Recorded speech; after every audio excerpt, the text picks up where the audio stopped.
What about recording? Want to record on two? Okay, good enough. Here we go.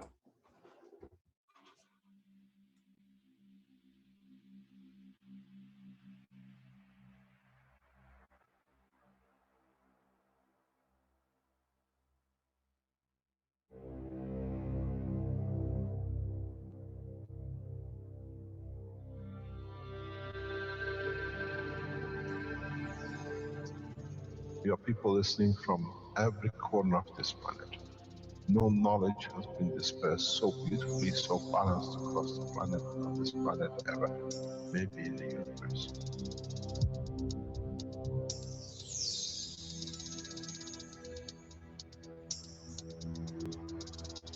You have the full potential of achieving everything in the universe.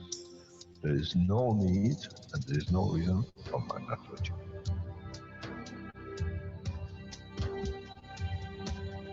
So, wherever you are, the way I taught you to make the coils double coil inside, you have continuous equal gravitational magnetic field, and if you put CO2 on it and you put zinc on it, you have connected the emotion of the man to it on a stable condition, and you'll find out you become a very peaceful man.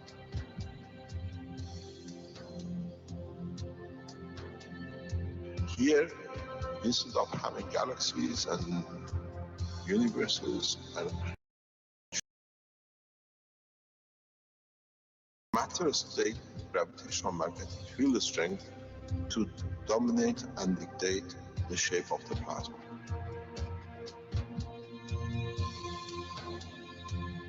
The nanotechnology, the nanomaterial which you have collectively developed in different ways by caustic, by electric currents, by whatever, fire or whatever, has that advantage that the matter, the nano, and the plasma is all the same. So connection is very solid. It's very strong.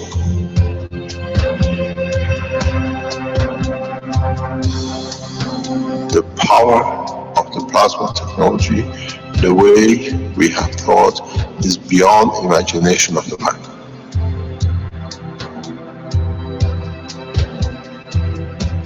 Now you can create and control the plasma, which is the mother of the creation of the universe. You are given the seed of the essence of the creation.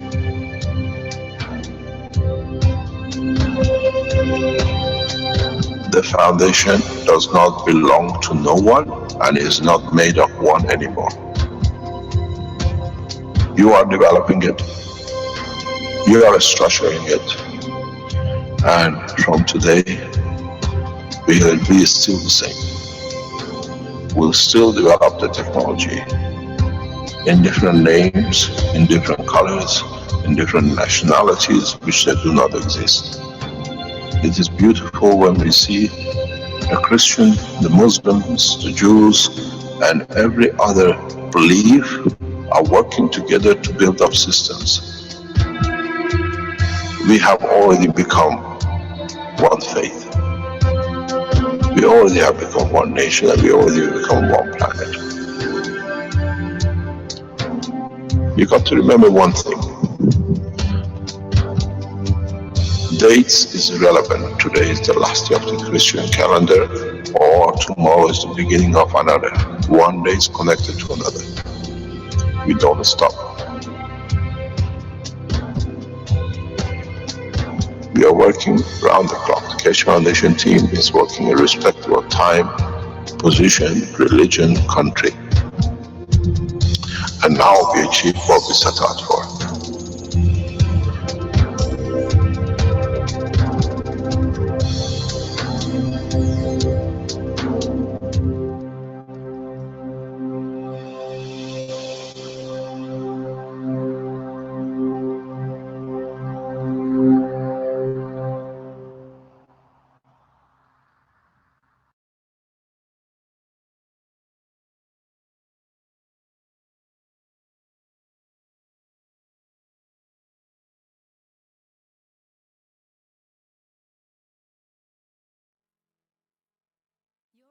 To partake in the creation of humanity's first Universal Community Council on April 21st and 22nd, 2016 in Dubai at the One Planet, One Nation, One Race Conference. World leaders and prominent business persons have been invited to attend. However, representatives of the Council will be selected irrespective of language, race, creed, or position in life. The Council will have many responsibilities. It will support the people of humanity and their governments. It will help bring balance across the globe and unite humanity for the benefit of all mankind. It will act as a bridge between humanity and the universal community. The cost of admission to the conference is €750, which includes one seat in the main conference room and 3-night stay in one of Dubai's prestigious hotels, 2 persons per room. Discount airfares are also available. The One Planet, One Nation, One Race Conference. You're invited. We hope to see you there.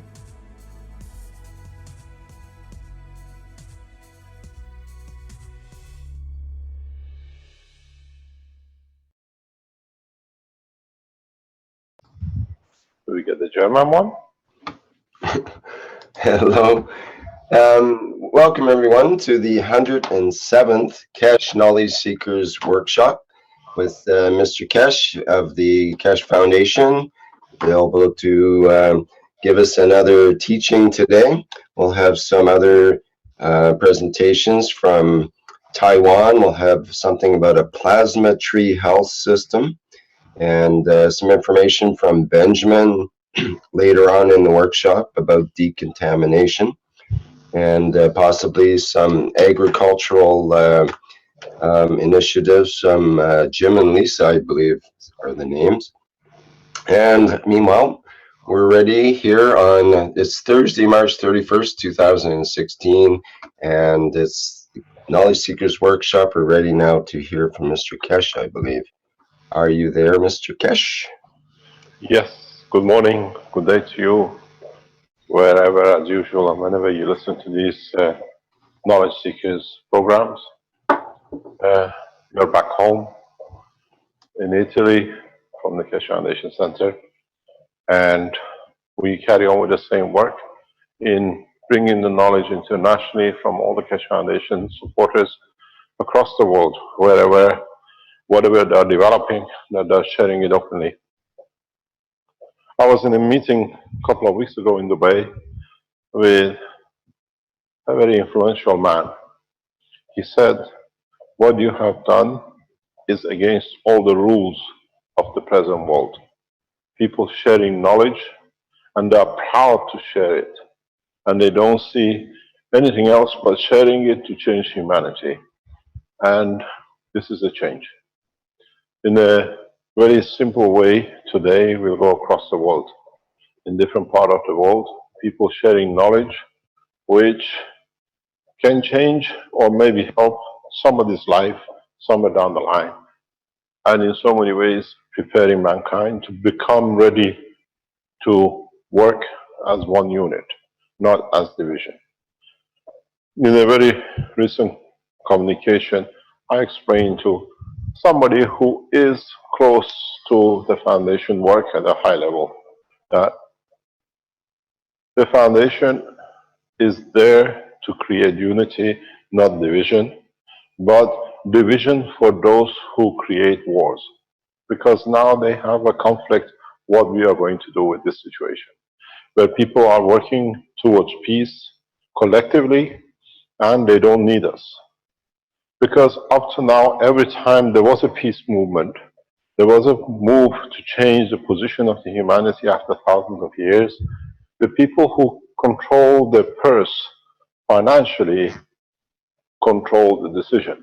And they created the division by paying somebody somewhere to create a division that they could carry on with their work.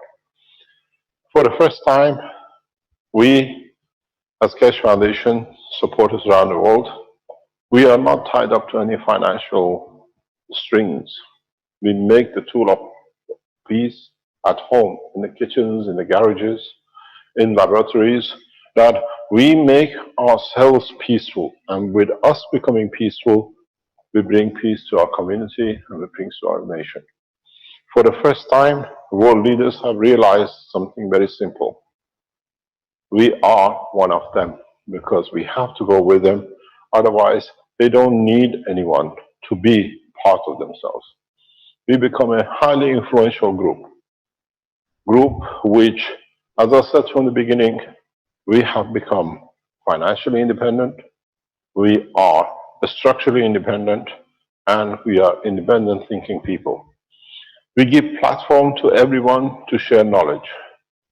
Unless they go wrong in their ways that we see they change their course, and we leave them to carry on with their work the way they want to, but not to be associated with the foundation. In so many ways, we have started a peace process together, and in a coming time, now that the pressures of technology proving themselves one at a time will cause the governments to look into the affairs of their conduct. This is where we can bring the changes. In a peace conference in Dubai, we will introduce for the first time one nation passport. What it means is that we carry one passport.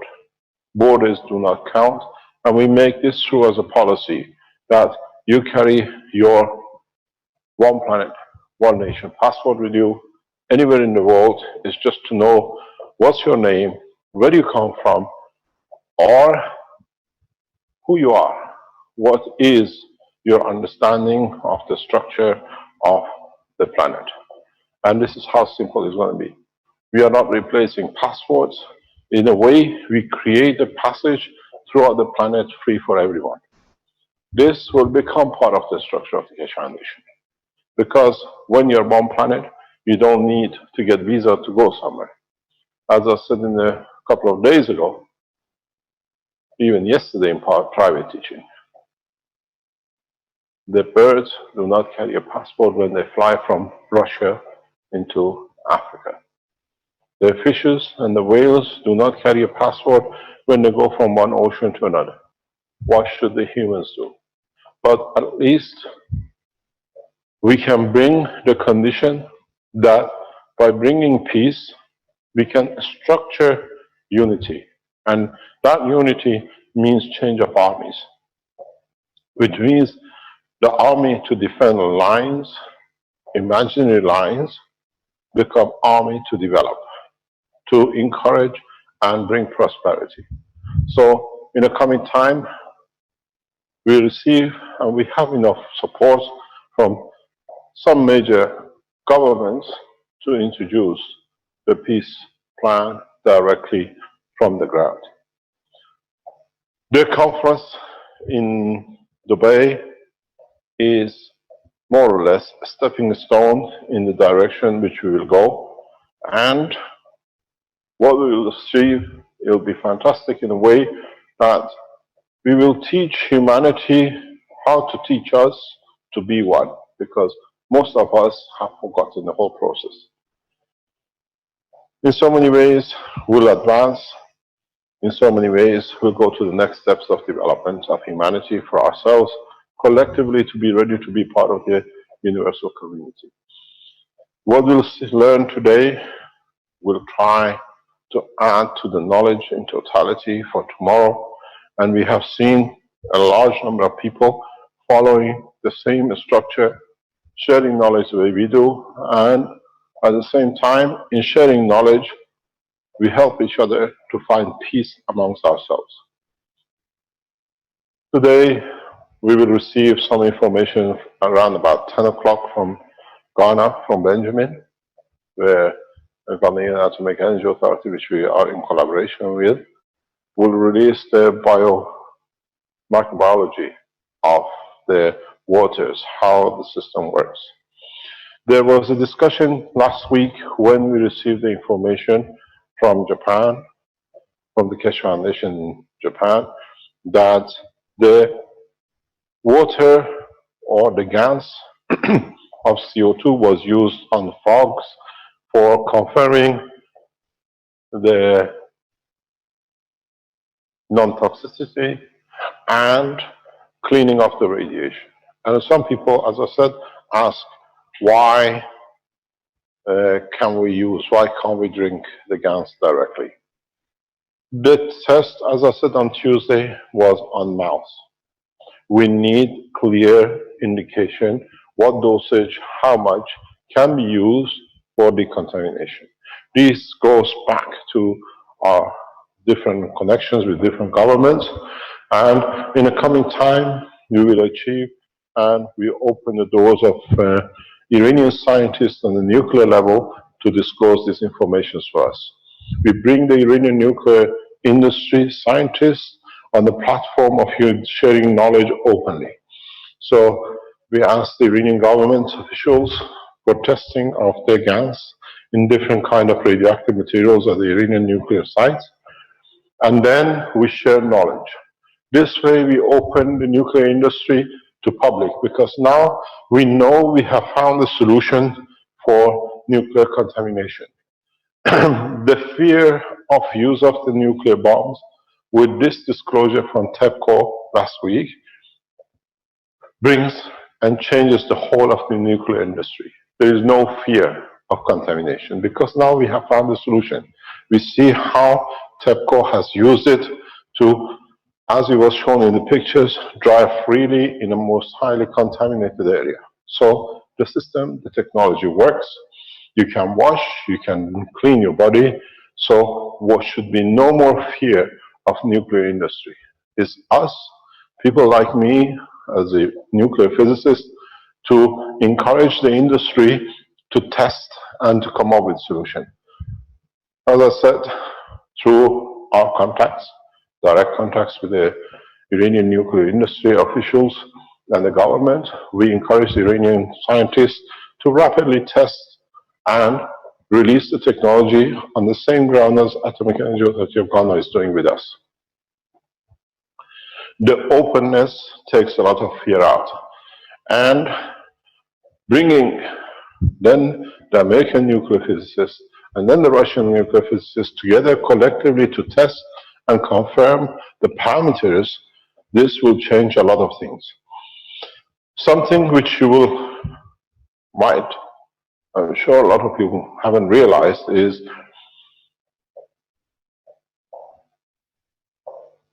GANs materials used in nuclear reactors literally takes away the condition of the meltdown.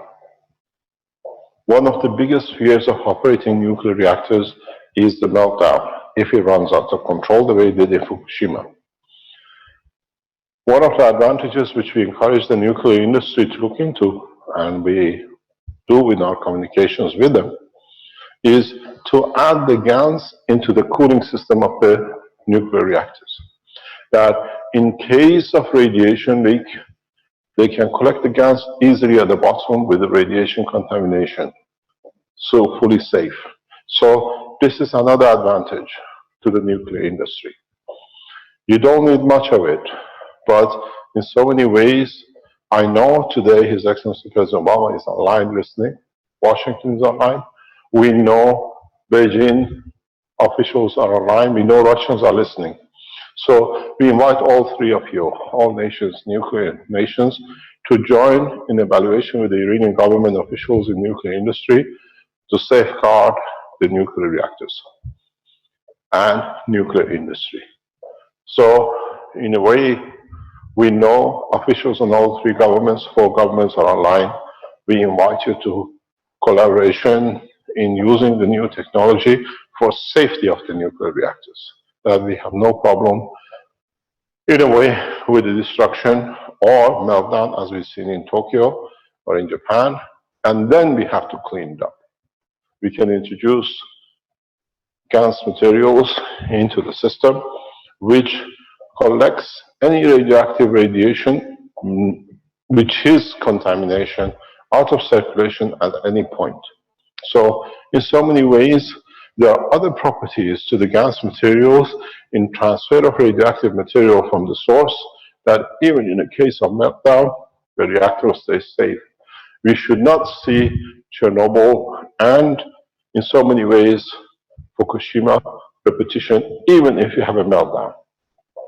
So, in a simple way, we offer the technology to the nuclear world to make it a safer place.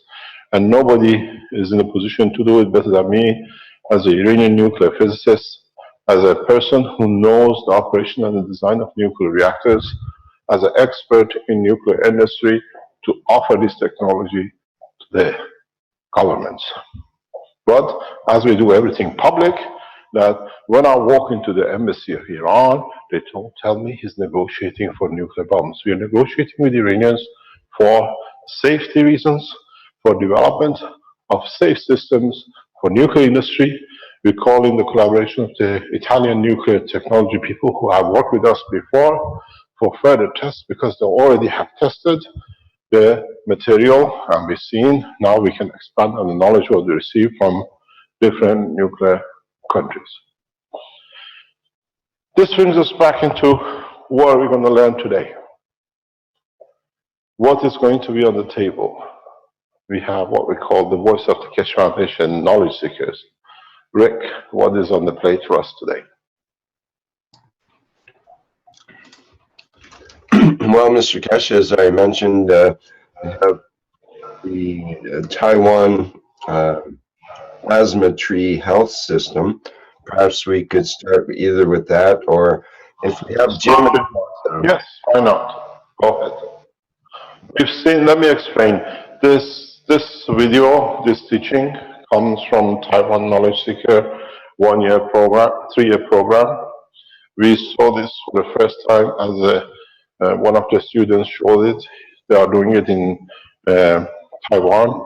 The difference at the moment with the knowledge seekers, which we had 2 years ago when we started with Marco and Arman in the Sansano, we had to teach everything step by step. Now, the 1-year or 3-year students who join in are already highly qualified themselves. They already are active in work of the Keshe Foundation. They already make systems. So do not be surprised that what you see is done by what I call the first-year students. The first term they've joined in as a students, and they are showing what they have achieved or what they're achieving in Taiwan and other countries. We saw Dr. Gota again as part of this group as a first-year, 3-year course, his first term as expert. Now he has moved back to Kenya to establish the Keshe Foundation in Kenya, agriculture, and he'll be heading it. We have some experts in the world of industry, medicine, who are around the foundation, and gradually, now that we're becoming internationally known, publicly sharing knowledge, they are coming forward to be part of the foundation work. So what you see in this video and what we hear from Taiwan is one of the students of the Keshe Foundation Knowledge Seekers first term, and for first term is more than a PhD student in plasma technology. So let us learn. Go ahead, please.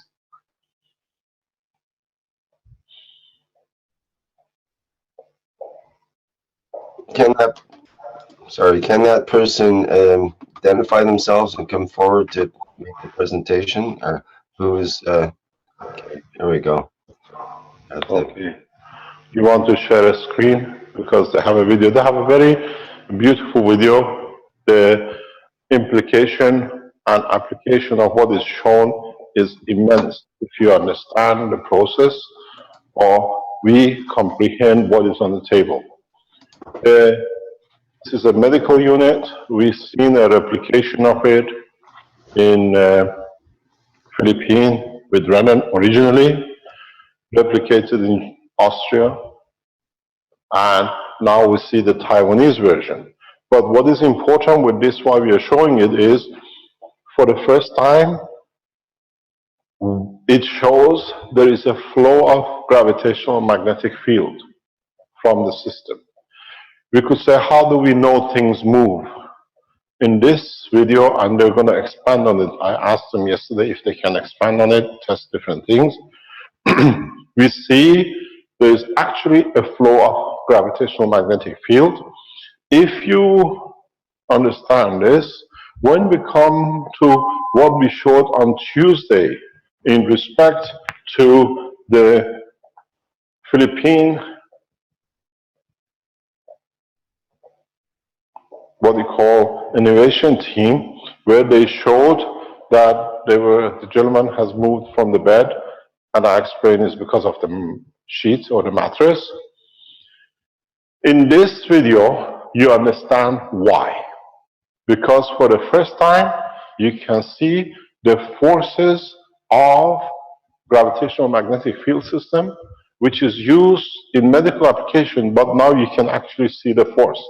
You can see it, how it's done. This is very important. This presentation by our colleagues in Taiwan is fundamentally a great step in the development of the technology for confirmation of the flow of plasma. Let's have a look at it, then we talk about it afterwards. Go ahead, please. Okay, now is this Chris Yang that's giving the presentation? Yes. He had his hand put up. Hi. Hello? Hi, everybody. Hi, Chris. Good morning. Yeah, Thank you very much for sharing knowledge with us. Go yes, ahead. and I will start the sharing. Yes. Share my screen. Thank you. And I have prepared a short presentation. So, but I would like to give a brief introduction of our team. And this is, we are Plasma Lab team, and we are the experiment space for Taiwan Cache community. And can you see the screen? Yes, thank you. Okay, and our mission is to study and share cache knowledge publicly and freely. And yeah, we are trying to let all the people in Taiwan and know more about the cache knowledge. And our team and our experiment space is being supported by Taiwan Cache community. So this is a place by the community, and we are going to serve our community. So this is a place for the community, and we are sharing the knowledge through teachings. We have experiment teachings, as you can see in the picture, and we also have the online knowledge sharing teaching weekly. And I have sent all the videos recordings to the Cache Foundation already. Yeah, and that's what we are doing recently, and we have just started from March. Yeah, March 1st. And this is our team. I am the founder, Chris Yang, and with my friend Eric Lee, and we've got a health team, Mr. Zhou and Mr. Sun, and today the device, the health unit we are showing is made by Mr. Zhou, and we also got energy team and technical support. Okay, and this is the picture of Mr. Zhou, and this is his health unit. So he had made the health unit also with the helmet, and we are now doing the experiment of the health application of the plasma technology. And this is another picture. Get you a closer look at the device. Okay, and this is the blueprint. The blueprint that Mr. Zhou made that device following this blueprint. And okay, and the configuration is that the whole system is the frame of whole system is made by aluminum. As you can see, aluminum, and all nano-coated, I think. And also, there are 3 pens, and he found that the second pen turned out to be gravitational, and the third pen seems turned out to be magnetical. And he found, and one of his friend who can see the energy has said that he see the energy is spinning in different directions, and which means one is clockwise and counterclockwise, I think. Okay.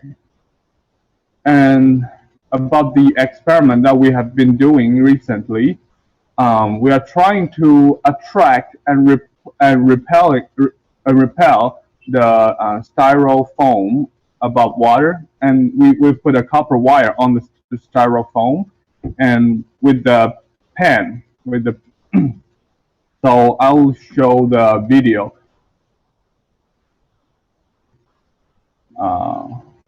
Please wait a moment. I'm gonna put this. This video is made by Mr. Joel, and I'll do it full screen. Okay. In this case, we use just copper wire, no nano coating, and we stick the wire on the styrofoam, and yeah.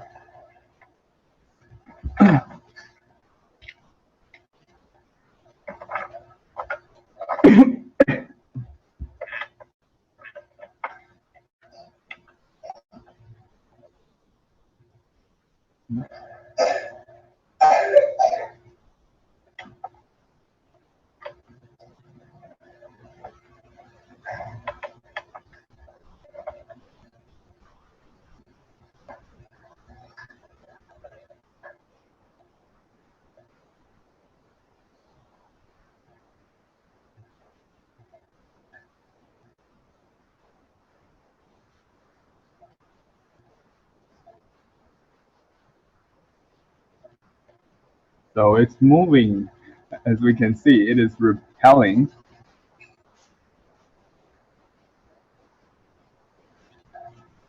This is the second pen. And now he is switching to the third pen, which seems to be attracting.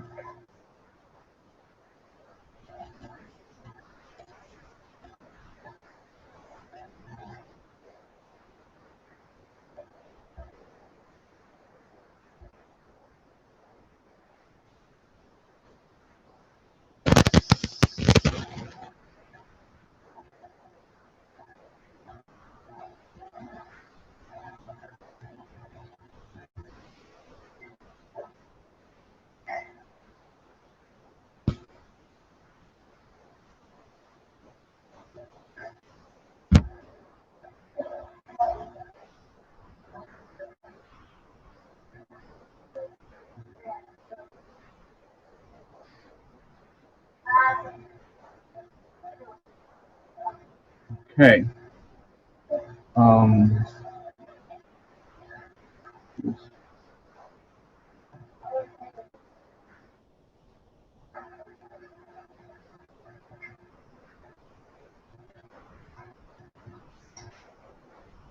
And we've got another one video, we have changed the configuration and we used a nano-coated copper wire.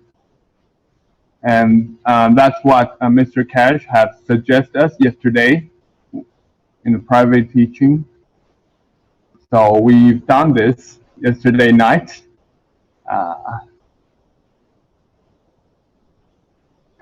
And here is the second experiment with nano-coated copper wire.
And Mr. Zhou said that during the experiment, he found that it is easier to attract and repel it if we are using nano-coated copper wire.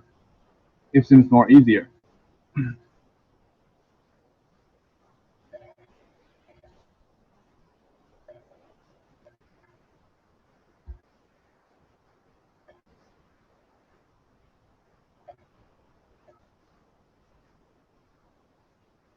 This time it's repelling with another pen.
So we think this pen is gravitational, and the other one is magnetical.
Okay, so that's the video, and also Mr. Cash had suggested us to use GaNs instead of copper wire, but we will do it in the future, and yeah, because we don't have time yesterday.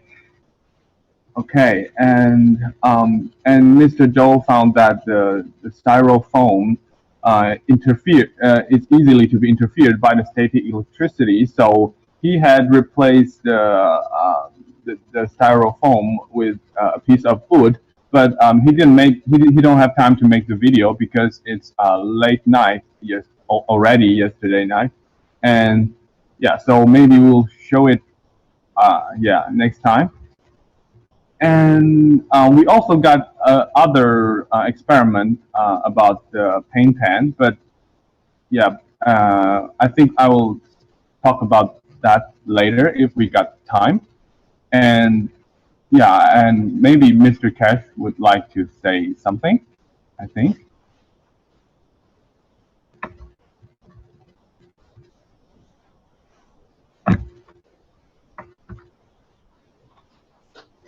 Mr. Cash, would you like to comment on what you saw so far? I'm on. Hello. Hello. Can you, have you muted me? Hello. I didn't. Maybe it got muted there. Yeah, sorry. Okay, no problem. What I was asking is that, what was the result when you tested with the wood? Was the motion still there? Yes, the motion is still there. Yes. Okay, so it's nothing to do with the place. Let me explain to you something very interesting while you're on the phone. Taiwanese scientists were the cause and the reason that we opened the blueprint USB stick. I enjoyed working with Taiwanese, what I call scientists. He wrote to me 2 years ago saying, I have a copy of your blueprint given to me by my government to study. Can I publish part of it? I said, what's happening? How come? He says, I received it from my government. So I said, if one individual has it outside the government structure as a scientist, the rest should have it. And we collaborated with him and we released the blueprint. So we thank you, Taiwanese, what I call people, for opening the door of the blueprint. You've done a lot of good work for us. It'll be interesting to understand why you are using ginger for pen. Can you explain? Okay. Because ginger. No, not this paint pen. The other paint pen. Yes. With ginger, but we use ginger because it's a kind of a traditional Chinese medicine, and it can, in some circumstances, it can help our body.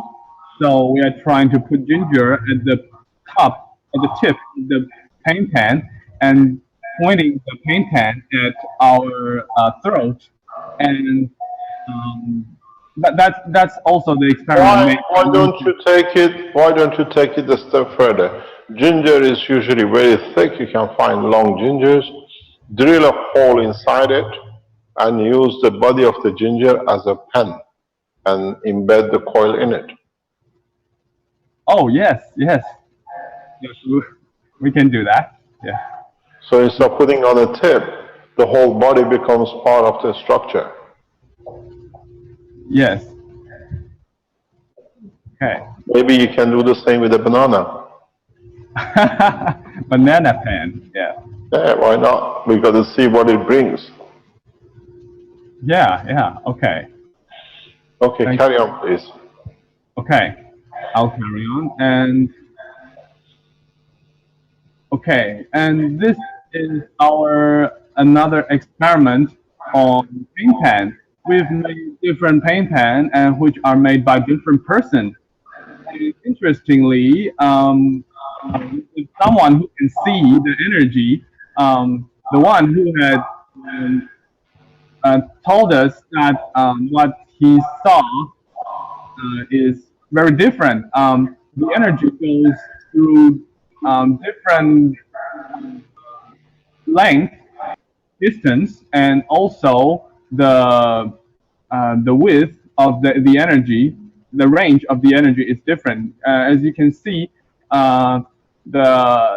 this energy is like lightning and lightning-like ray, and it can go about 70 centimeter, and yeah, it doesn't go very wide, but this one goes very wide, but only 40 centimeter, and some of it is spinning, and the energy is spinning, and some of it is not. And this one for example, goes spiral. The energy goes spiral, but no spinning, and it is the blue part. It is more, the energy is more narrow, and yeah, and all the pens are used with 3 wires. And interestingly, this this pen is the pen from the health unit with 6 plasma battery. And as we can see, it goes 40 centimeter. But interestingly, this one is with no plasma battery, and it goes 80 centimeter. It is the double of this one, and so that is kind of interesting result. But but because I cannot see the energy, so I cannot confirm. But actually, because we have just showed the experiment using the styrofoam to push it. So I think we could also test it with that way to make sure that to determine the different strength of different pens. Yeah, this is the thing. And okay, okay, I'll stop here, and maybe Mr. Cash would have some comment. We are at the moment testing these pens for different applications. There is a number of them under the test. I received an email yesterday. The results are very strange, positive, but now they need to go on a clinical trial, which we will organize in the coming time. What is interesting to see is what we always said: people who use the 3-headed pin, they create unbalanced fields. And the first one, I don't know how you achieved it, it shows that behavior.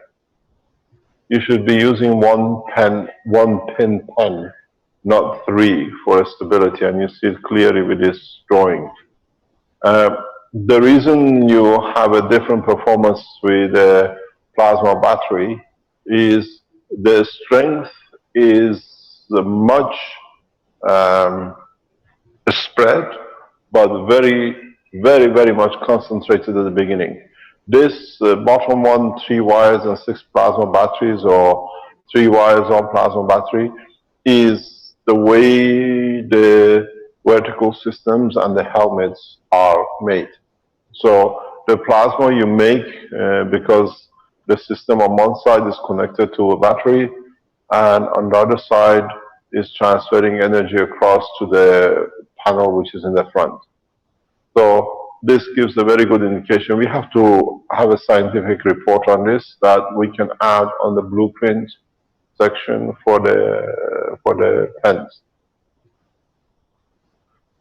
Carry on, please. Okay, thank you. Okay, and this is about the experiment we have done is about it, and this is our future plan of our team. And on the health, we're gonna build a second health unit, and we are going to collaborate with the traditional Chinese medical doctor or some energy therapist, and yeah, we'll do more experiments. And collaboration, let me add, the collaboration regarding the Chinese traditional medical medicine and energy therapy, this is already under consideration with China. We will expand. This will be nice to see how you do it and how the Chinese do it, because then we add to the knowledge. This is what we have some machines here which they use the GANs, and we'll elaborate more about the use of the technology in collaboration with the Chinese traditional medicine. Yeah, we are happy to collaborate with other people and maybe Cash Foundation in different countries. Yeah, we are looking forward to that. And also the power unit part, we have done one, our member have done one with Crystal. It shows kind of good results. It shows approximately 90% power reduction, and we are gonna try to replicate it more because there are still a lot of people who don't have the ability to make their own maglev power unit, and we are gonna open a maglev power unit making workshop. We're gonna teach people how to make their power unit. And we hope that. Let me stop you there. I have to stop you there. Yes. There is a new development on the maglev car units, which has been tested by the Innovation Unit System Center. The maglev car units can be made much easier and more effective. This is a new blueprint which, when Renan comes on, will explain to us. So we show you a very simple way. I looked at it yesterday. They were explaining in our meeting yesterday about this new setup for the car units. So if you are teaching the car unit, just hold on till next couple of days till they put the blueprint up on the blueprint page. It's very simple, it's very effective. Rennie was explaining it in detail, and hopefully they can explain later on. So if you have a problem with maglev car unit, in teaching your people in Taiwan, just hold fire for a couple of hours. You might learn a new way to do this. Apparently it's more effective. We'll show this in the teaching today. Carry on, please. Yes, thank you, Mr. Cash. We'll start teaching in 1 month. So yeah, we'll be try using the new blueprint. And okay, yeah, we would like to invite Mr. Cash to come visit Taiwan and Plasma Lab if you got time. No problem. We're on our way. We're traveling this year. We'll be in all over the place. And as you know, we are moving to China. Then most probably, as we don't want to rock the boat with the diplomatic corps and the politicians, we have to be very diplomatic to show China and Taiwan are one in the eye of the Keshe Foundation. And hopefully we will be a bridge for, in a very peaceful merger of the one nation as one planet. So we don't look at you different than Chinese, but we have to understand the ethos of the thinking at the moment in the structure. Carry on. Okay, and the last thing we would like to say, it's shy to say, but we currently our Plasma Lab is teaching, is focusing on teaching and researching, and we are currently not doing any business part, and so we need some. We are looking for some funding still, and yeah, and if it's possible, yeah, we hope maybe the Keshe Foundation, if we can get any funding. But no matter what. Yes, let me explain to you. The funding for Taiwan will come from the Taiwan Manufacturing Division. Agreements has been reached. The manufacturing team from Taiwan is a group of 5 or 6. They were coming to see me in Dubai, but we came to Italy. All the documents is just for waiting for signing signature for it, and the share of the profit of the Keshe Foundation, which I had, will go to you directly and to organizations like you. So they are ready to go into production very quickly, as I understand, in Taiwan. And the first finances will come from the manufacturing, will come to organizations like you. So you have no worries about it. It's already been done. It's just a matter of I left what do you call it, Dubai before they arrive. Most probably we meet them in the conference and sign the documents. The factory in Taiwan is on the line. Is Arman on the line? Arman, are you awake? Yes, good evening. Good morning, good evening, Arman John. What is the position with Taiwan manufacturing? Is what? As we agreed that they're going to come to Dubai for signing a contract. So it's we should be up and running soon. Yes. Okay, thank you very much. You.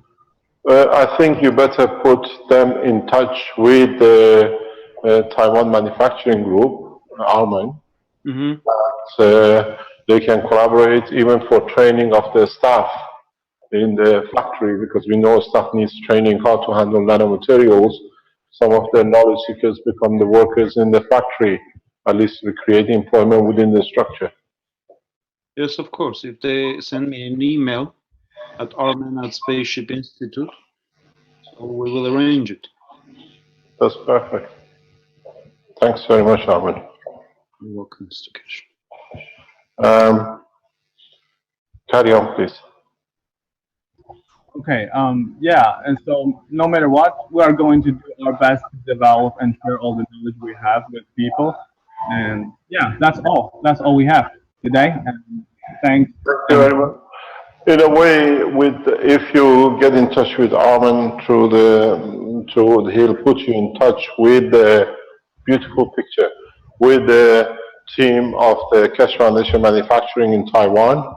So we can collaborate maybe to train workers. We found out, those of you who are going to manufacturing, you need to bring people from the Keshe Foundation knowledge seekers in your country to be able to train your staff how to handle nanomaterials and nano organic materials and how to produce it. Let's spend a week or two prior to teach your staff, because you find out a lot of your production will go much faster and the correct way. We learned that the hard way in Italy, and it did cost us a lot of pain and financial burden, just because the staff thought nano-coated materials are the same as normal wire. So your collaboration, thank you very much. Your collaboration with the manufacturers, it gives you a benefit that you can collaborate with both and transfer knowledge directly to the factory for any production. Thank you very much for sharing knowledge with us. Thank you, Mr. Cash. Thank you indeed.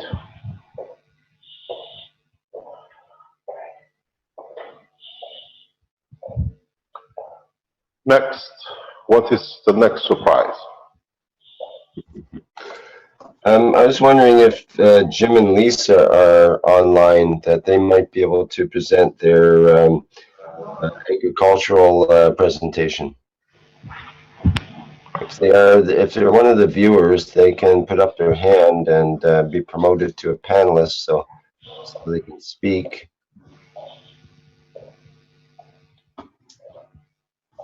Is there any Jim and Lisa in the house? This is Jim and Lisa from United States, am I correct? I believe so. I'm not clear on some of the details of that, but let me see. It's the hydrophone system. Hydroponics system and so on, yes. Maybe they're falling asleep, it's too late for them. They're next to the computer but asleep. Yeah, they were planning on presenting the data today, so maybe they'll be in later on. That's possible as well. Okay, no problem. What is next? Okay, so we're still waiting on Benjamin. He was supposed to be around about this time. Is that correct?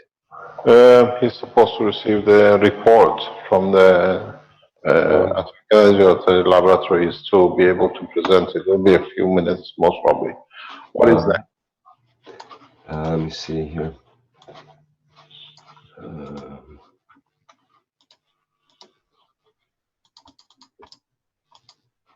There's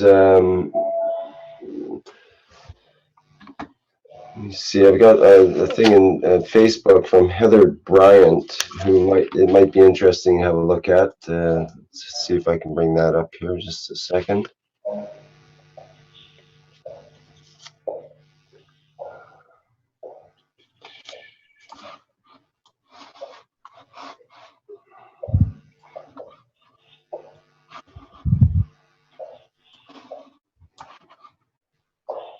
You were mentioning in the last workshops about putting different kinds of GANs into packets. Okay, do you want me to go with that with the teaching to get something of it? Where is my pen? No, well, we got we got this picture we can go off of here. Let's have a look at that. No problem. So this is let me get at the first here.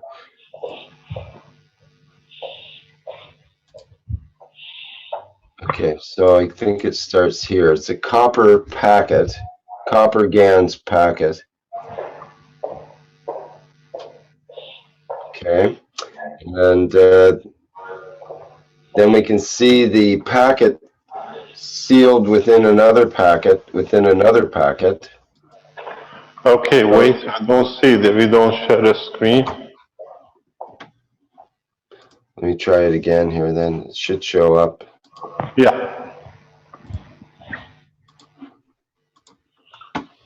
Okay, so I'll go back again to previous.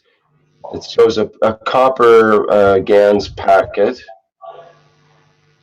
and that apparently gets sealed within the other two packets, which should be the CH3 and the CO2 GANs packets. So it's a composite GANs pack. Yeah, it shows it being put into the CO2 packet here. So the CO2 packet is the outside packet, let's say. So I guess she would like to get some input as to is that is that what you had in mind when you made the drawing of the different layers of GANs inside of a bag or packets or layers? Yes, this is what we were teaching yesterday, and now we see it's been put up on the what do you call it, on the internet. This is going back to, can I share the screen? Could I have the screen? It goes back to the teaching what we did yesterday, and very rapidly. It's the beauty of how we share knowledge. People immediately push it up. What we talk about, this goes back to the use of the GANSes up to now. This is what we were teaching yesterday in the private teaching. All of you use just the GANs as, or a mixture of GANSes. So you do not know what the package carries. What we explained in the teaching, and we see it in the picture now, is that you can now dictate the strength, dictate the condition, and dictate the way you want the fields to interact. You can build packages. This is what we've shown. When you have the present, pack, when you put your CO2 in it or the gas in it, you don't have any control on the field of what it is in the system. Your gases can be anywhere, in any shape or form, at any strength. What I explained in the teaching was that now we can concentrate and dictate the use of these packages that we apply into what we need, the way we need to be applied as a field strength. So what we said yesterday, instead of having in such a mix, you can put a box or a package of copper oxide. And then you put the package of the copper oxide inside another package which is like CO2, and then you can put another package which is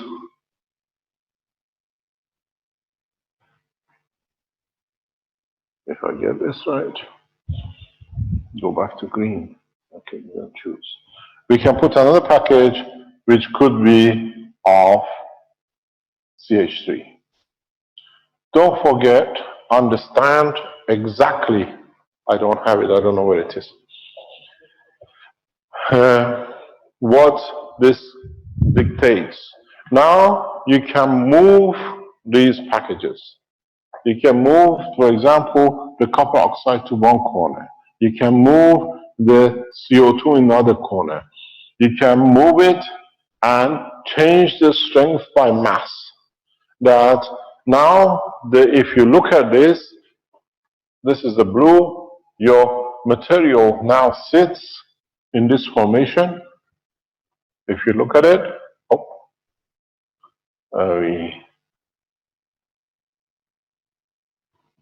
this is your formation.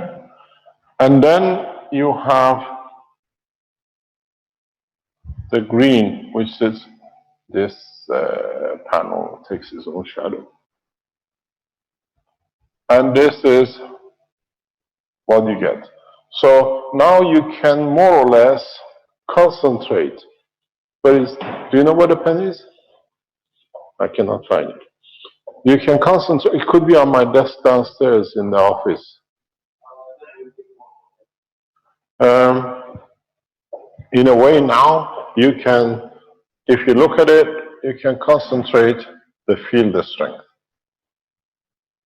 where you want it. If you are dealing with a deep or you're dealing with a shallow pain, if you are dealing with a cancer, you can start targeting. And you can strengthen it that you get to where the problem is. One of the interesting things you can do, which is very, in addition to it, a lot of you have access to what we call freezer bags. The bags which you fill in with the water for summer, and they have divisions in them. If you can build such a thing, then you can control and literally centralize where you want to add to the system. What you want to add, what material in a GANS you produce, and you found it? Or would it work? Because this is very hard. Yeah. So you can take the material and choose what you want, how you want, what gas you want to fill in, or make a concentration of it. This is part of the structure we have to learn. Not to go in, we've done all the simple ways. We've done everything, we use the patches. Now we have to become more sophisticated and understand more applications of it. How will it do and how it will react. When you mix the gases together, you're totally random. You don't know what's where and how it sits. This way gives you a good opportunity to be able to be in charge of what you're doing. You can use these kind of packages in conjunction with the health systems we've seen, which is shown today by our Taiwanese friends, and we've seen it in Germany or Austria. So what you do, you can put the patch in the form as you see here, in this shape, on a specific position on the body of the man. So this gives you a chance to literally concentrate the energies where you want it.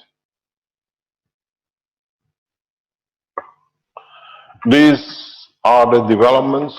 These are pieces which we add to the jigsaw of the knowledge, and totally we learn new ways of doing things.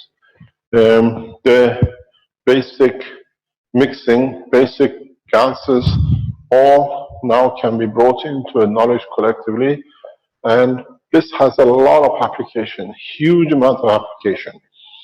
You can literally, if you make these, what I call like the, you found them?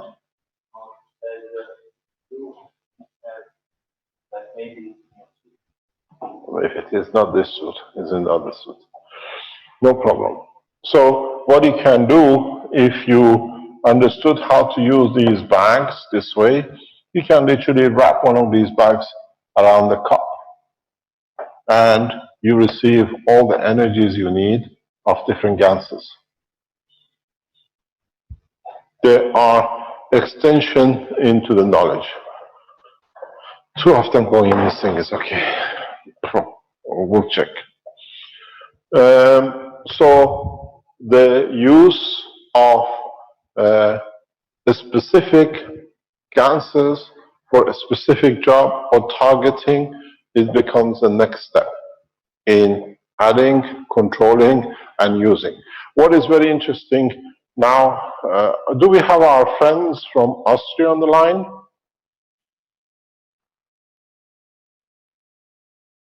Rick? From Austria? You mean, the gentleman with the medical units that were showing last Tuesday. okay, let's see, the Klaus, you mean? Yes. Okay, I'm not sure. We have bosses here right now. Let's have a look at the viewers.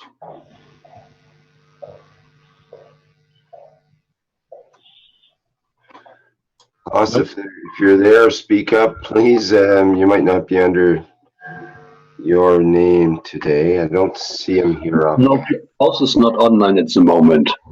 All right, thank you. Okay, no problem. So what it is, as we said, they have started with a medical doctor to start the process of clinical trials, as they said yesterday, about 15 people, 15 patients.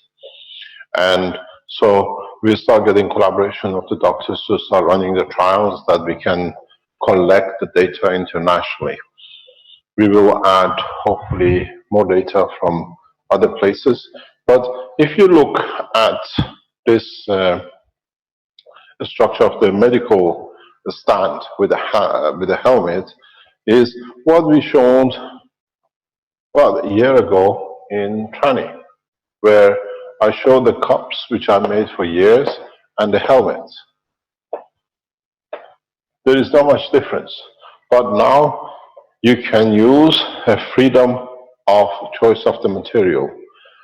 You have the freedom of being able to dictate the plasma where in the systems I used to literally put the GANs in a specific positions to target it. So what I used to do, for example, I use a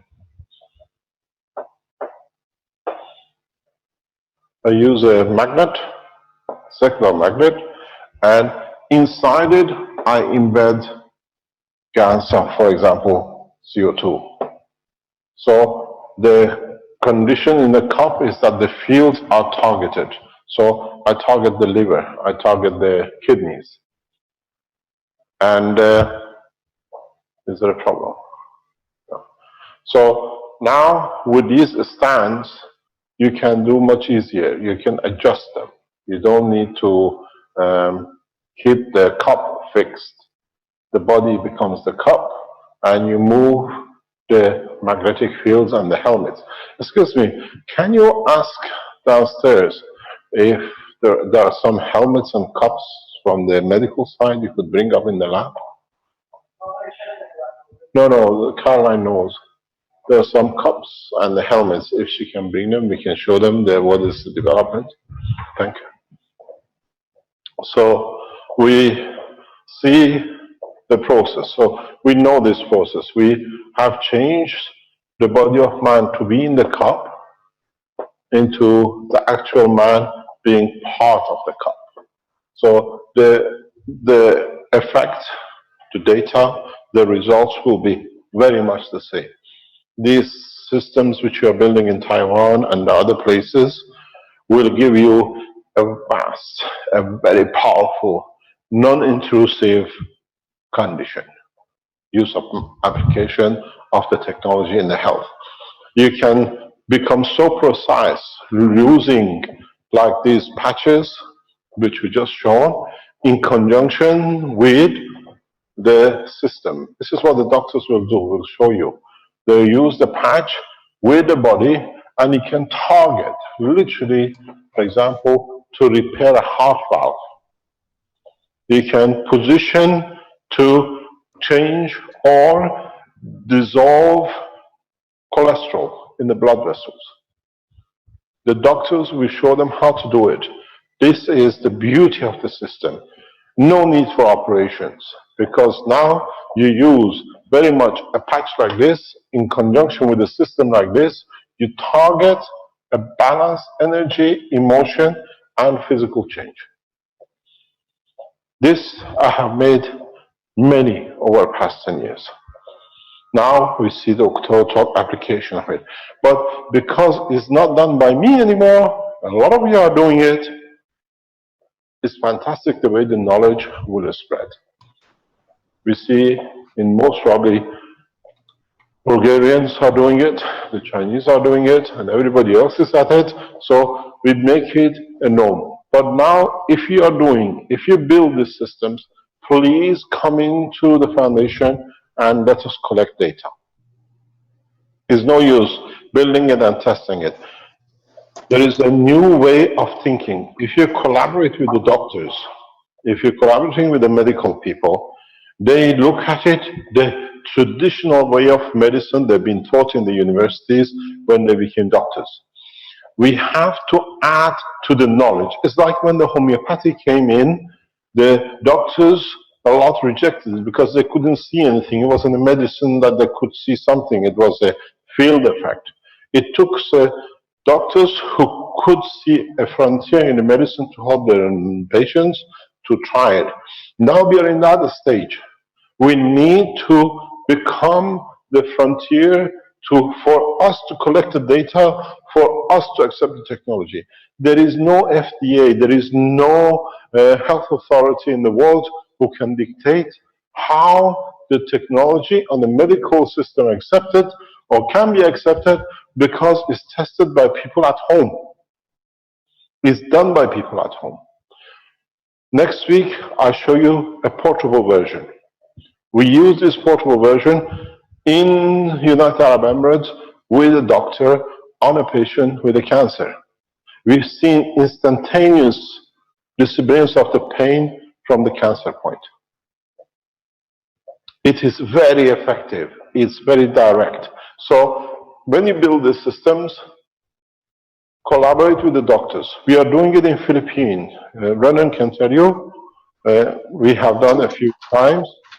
The unit is taken into somebody's microphone is open. Oh, sorry, Mr. Kesh, I just wanted to let you know that it looks like Klaus is online right now, so maybe he would like to speak yes, to that. No problem. Thank you very much. So we see the collaboration between the public and the people. Yes, these are the cups. Yeah, that's perfect.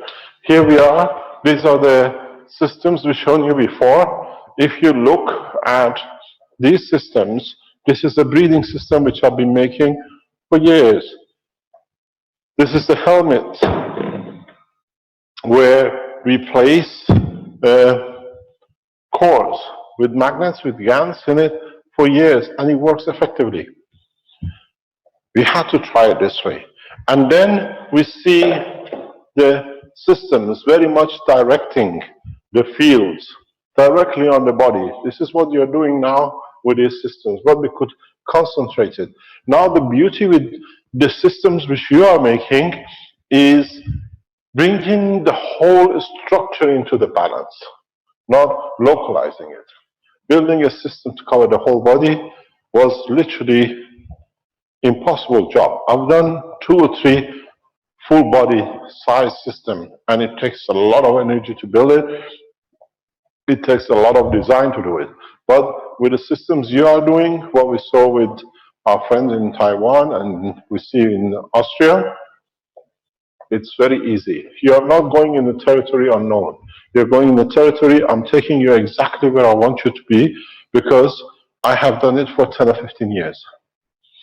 You got to understand, if you're a doctor, we sent you a confirmation from alternative medicine in Europe that allows me to teach you as doctors for you to practice. It's under registration of Naturopathica of Belgium, which is, once you're registered in Belgium, is applicable to the rest of EU. The document is somewhere on the website. If you want it, we sent you a copy.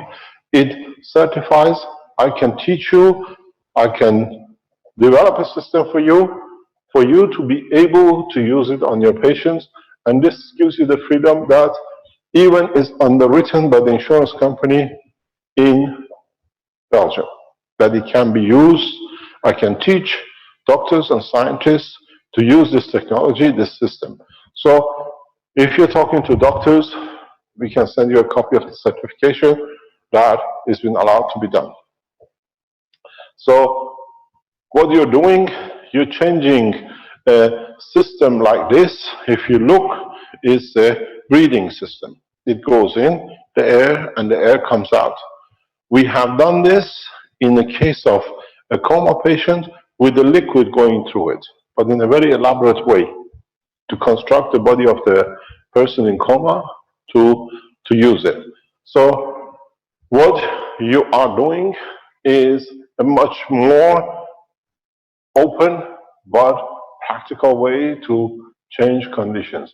These things, if you are working with doctors, if there are scientific medical people who want to take the what you call the technology for trial in the medical application, please advise them. I give you a lot of time. I give you time, like what I do now with Philippines, with Renan and the hospital with the doctor. When they bring a patient, I try to show how to use the system and at the same time explain to the doctor the principle behind it. That next time when they see a patient, they don't need me, they understand it, they can replicate it or adjust the system as they are. This is becoming part of the teaching. In a coming time, the way we teach the, what you call, like the international teaching like today, we will teach doctors in the teaching groups 3-4 hours a week directly for medical application. Doctors can sign into and learn or add to it. We already have a doctor in New Zealand who's transcribed most of the teachings, and there are a large number of doctors around the foundation. Now we can bring together once you start building these systems and make it available to them that they can test and develop it for the patients. You got to understand something. I'm born and bred in the world of medicine. From the day I opened my eyes, more or less understanding, I was in hospitals with the X-ray machines amongst the doctors and most of the medical world. Doctors are carers. Majority of the doctors understand they cannot help their patients in all the way. So they look for alternative to reduce the pain for their patients. It's the responsibility of those of you who are developing these systems to give them the comfort of understanding this is another tool in the arsenal of helping people in pain. This is another option. It's not the only option. We are not it and all. We are part of the solution of totality where we can try. This is how we break into the world of medicine, trusting that we are there as we have done with our energy, with decontamination, with cleaning up the air and the water, that we are there to show another alternative way. And once they see the first result, they carry on with the rest. This is where we have to go. This is how you're building these units to show your medical people this is an alternative way. This is the way we collaborate, but to be able to use it, we have to educate you the way we see things, the way we see the application in a specific condition. It's no use you building these systems and giving it to a doctor, this is what we're going to do, and the doctor doesn't see the result because it's not used the appropriate way. So if you're building, collaborating, we will set up educating doctors, the medical teaching, and I spend a lot of time. I have spent huge amount of time in health development. So we teach doctors, we put teaching sessions like what we do public teaching or in the private side for the doctors to learn how to use and the principle and ethos behind it.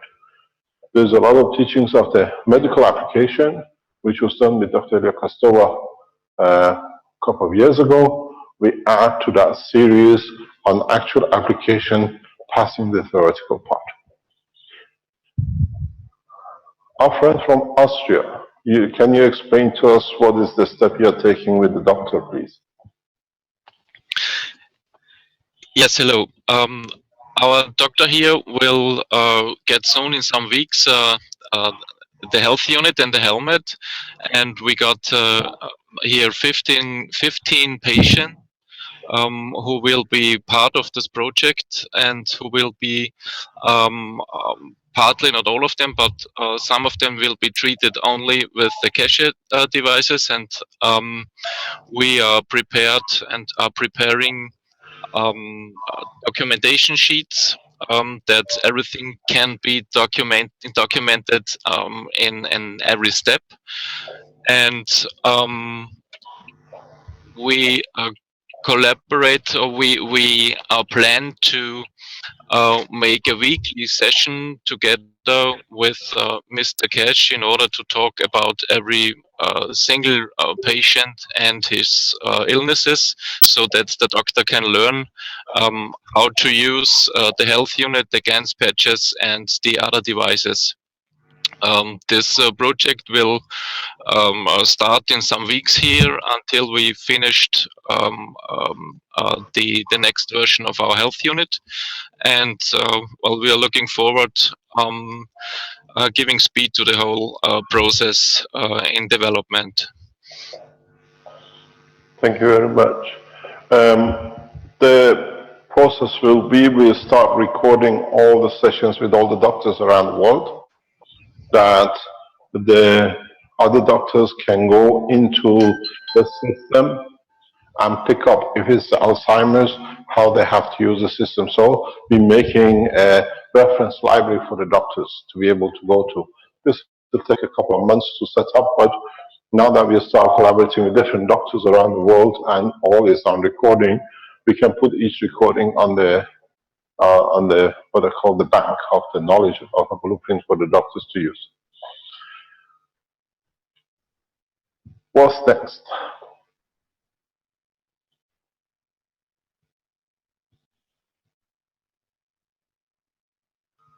Rick, do you have any others? Yeah, I'm here. I just had to get to the old mute button there.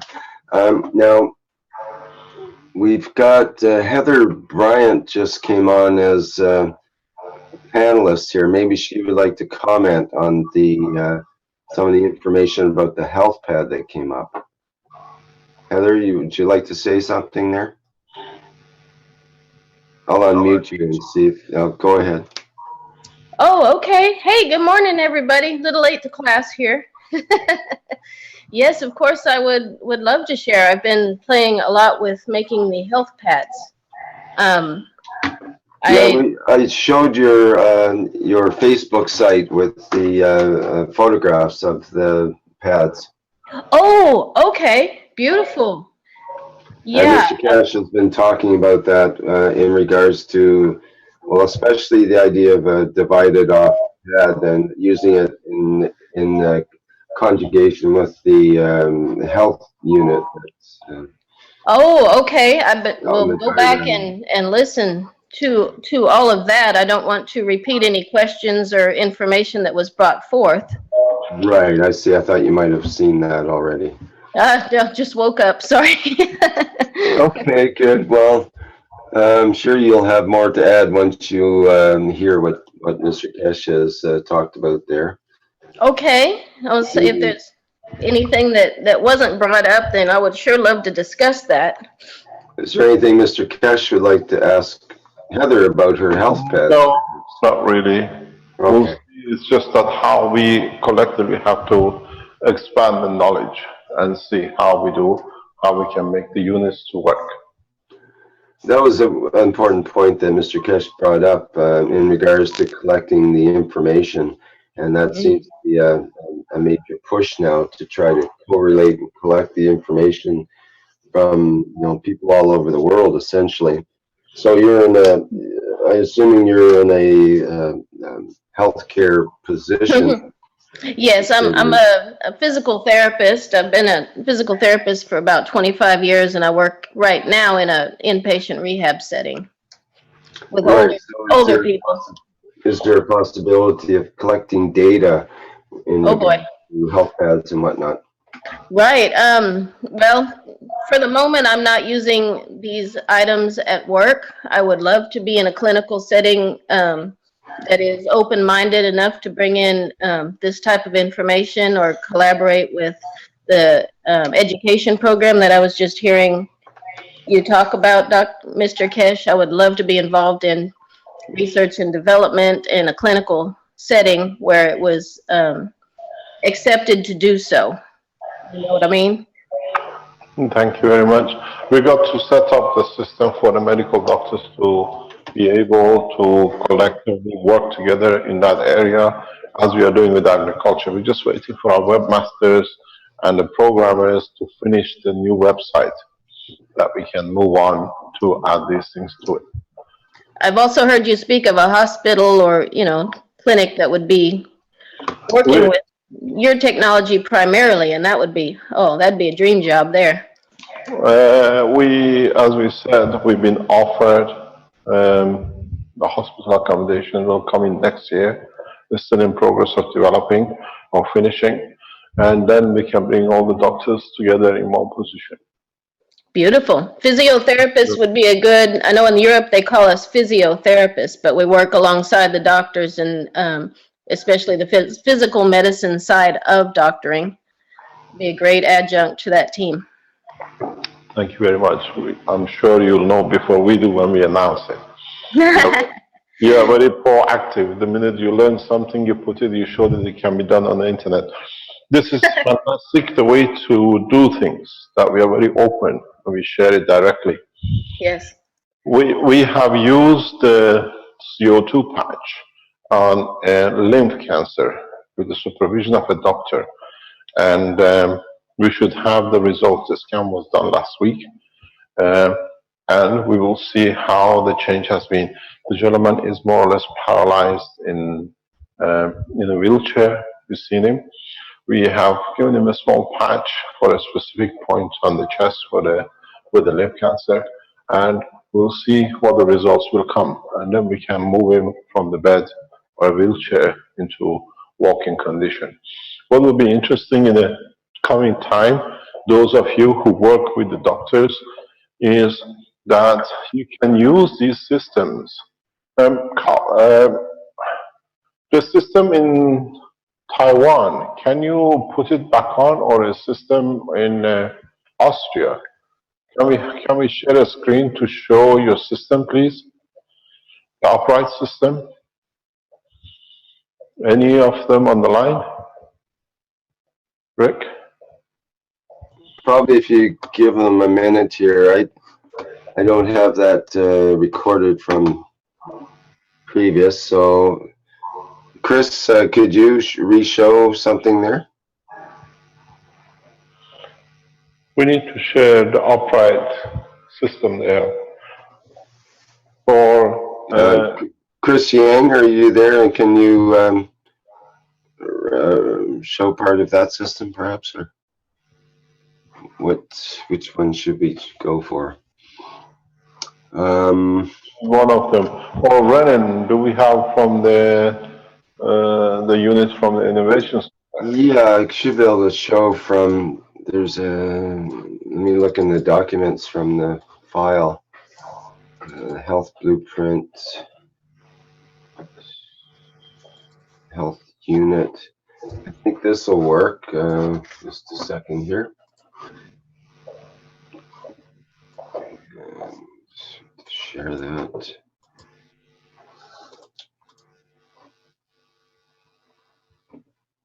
Is that what you're after? I can't see it. Just Oh, maybe it'll take a minute to pop in there. This is the measure of health unit? yeah, that's it. Do you have one which is freestanding unit? Leave it there, it's okay.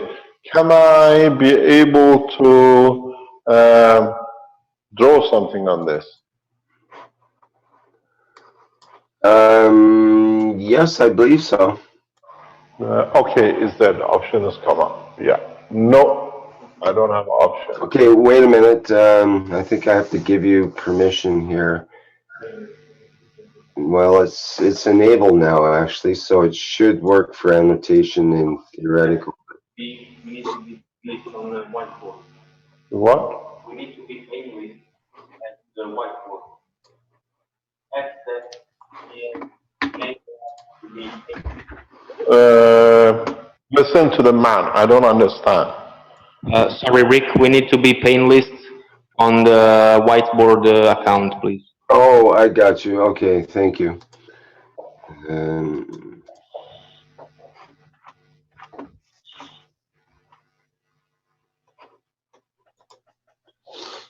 Okay, that should go through now. Yeah. Okay, that's perfect. Thank you very much. Okay, that's perfect. Thank you very much. So what do you have another picture, freestanding one of these in your package, Rick? There's supposed to be an interactive one, but I don't. This is on the blueprint. You can reach this on the internet. One of the most advanced health equipment free for anyone to copy. That's how the knowledge is free. This is beautiful. 40 years of work standing on the screen, knowing it works, and it saves a lot of life and pain. We've got the health helmet, and there's actually, wait a minute, we do have some pictures here. Maybe let's have a look. Ah, yes. Okay, here we go. Let me. Okay, I'll just put them up this way, one at a time. Okay, let me share some pictures here. This is what we would like to see.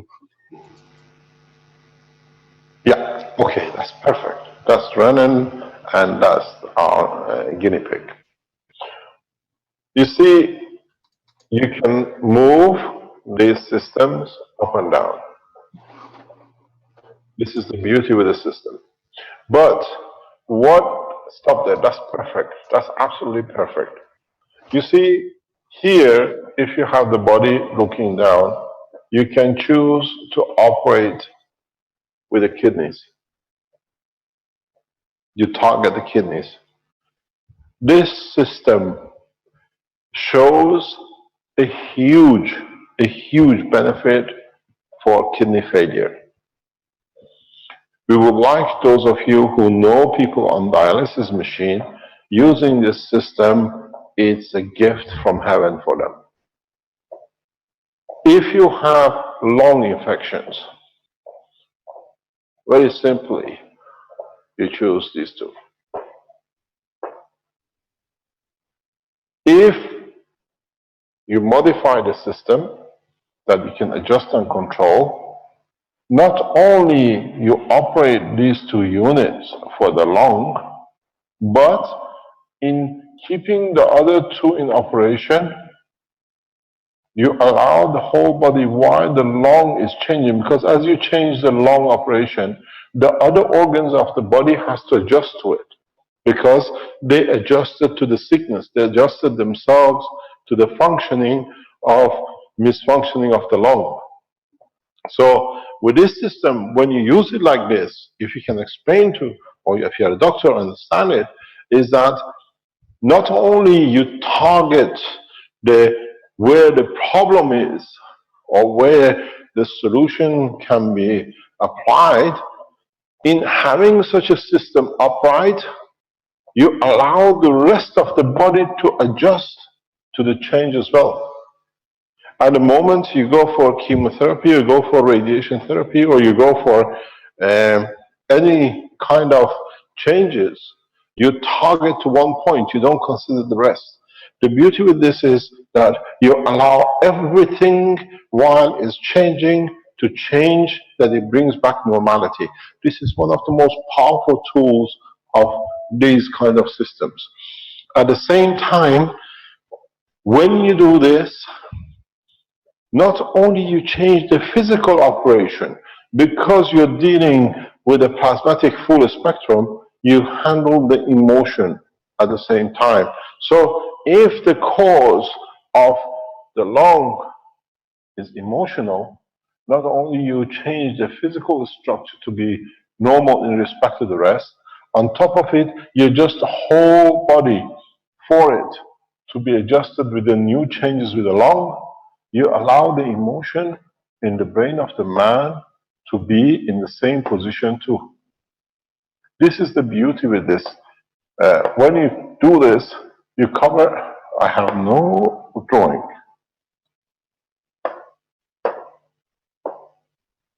I have lost my option.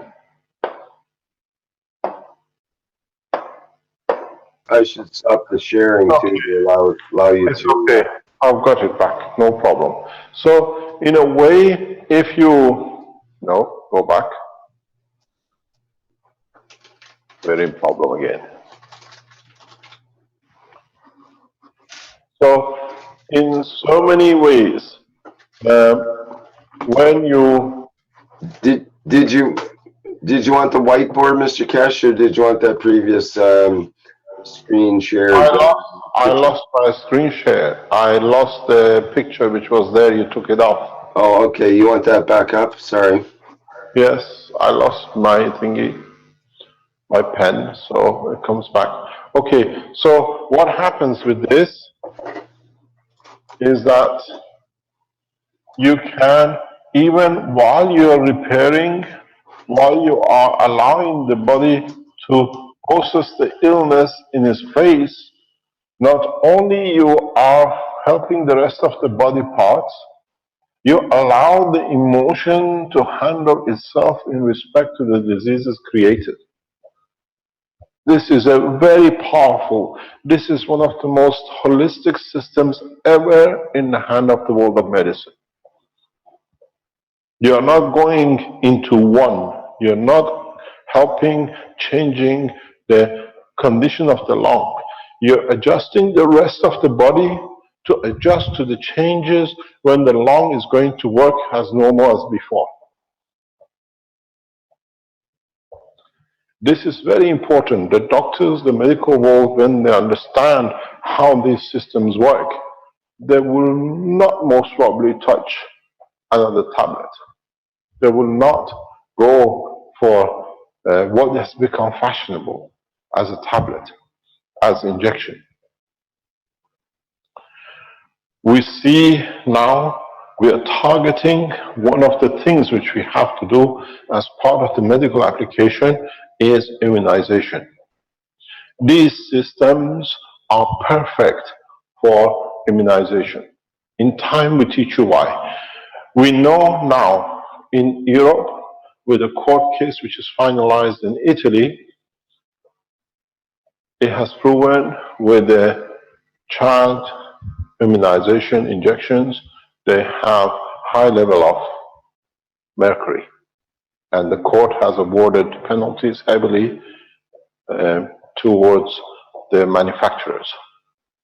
So if, and the way we are going, they will stop the immunization, especially with the side effects which has created, using magnesium and mercury together in one injection which is the cause of most of the what you call the side effects, what we see, mental retirement and the rest of it with children. These systems can be used at the point of infection. It means if you need, even when the infection appears, you can adjust it. You can use the patches with the system, or you can allow the system, even through the guns, to have the antivirus of its own, which means you don't need to add anything else to it. You take a weaker condition of measles in a GANS condition, as we've seen with the mouse in the trials in TEPCO, and feed it to the child, pure, only what it is, what will be taken. Or you can allow the child to replicate in one of these ganses what you put as a system, as a cap in the middle, to transmit that the body receives the energy balance in a plasmatic condition of measles, and then it starts building its own immune system. So we are not giving any outside chemicals to the child. With this technology, with this what we have as one of the most powerful tools to stop creating more mayhem with injections. We are not going as an anti. This is a court case proven now in Italy. It's been confirmed, penalties have been allocated, and the pharmaceutical have lost the case heavily. Proven that the injections for children is the cause of a lot of problem, and heavy penalties have been given. And now a lot of families in Italy are filing cases because now they have a premier case. It will go to a European court and it will be international. Very soon the immunization will become illegal, because now we have a presented case in Italy last week. It's done. Original case was lost last year. I think it was about 10 million euro was paid to the family of the mother of the child, and now the case has taken the next step. But we can't leave our children unprotected. We cannot do this. So if you are in the medical world, if you understand the immunization process, we need to very rapidly, in conjunction with the pharmaceuticals, we are not each other's enemy. We can use the accessibility to the world of medicine in introducing very much the same system, the same drops as we saw, which was introduced by Keshe Foundation in Japan last week regarding the radiation or cleaning up of drinking of the gas water. We can do the same with immunization without any chemicals, literally no chemicals. We make a GANS of the disease, the virus, and then we allow it to be drank, and then the body takes what it needs and the energy to immune itself. This is very important.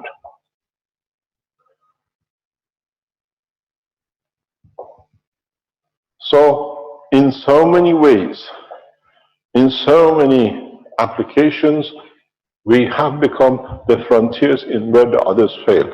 Are we here on good time? Are we here on time? Are we here to put forward a new direction in the world of medicine? Yes, we are, because we see the results. We see the governments working in the background, trying to work a way around the mayhem of immunization. I have my own children suffering with it. They were perfect before immunization. The week after immunization, we've seen the problems. So, if you don't want to be, and when you get these problems with immunization, it's a lifetime of problem. It's not just the week after the injection. So, you got to understand, if you're a doctor, if you're in the world of medicine, if you have access to laboratories who can test these and produce the ganses of the diseases like measles and the rest, and apply it, that we can give it the same in a small dosage to our children, that only the virus is taken, the virus will be taken out. The beauty of it is, if we get children with these kind of viruses, measles and the rest, as we've seen with the TEPCO research last week, we can give these drops to our children at a time when they get it. And if it has worked and is non-toxic for radiation and flu, it should work for everything else. So we can bypass the present mayhem with immunization, and pharmaceutical organizations, knowing that they carry poison, mercury, and they inject it into the blood of the child. I wish one thing for those directors of pharmaceuticals.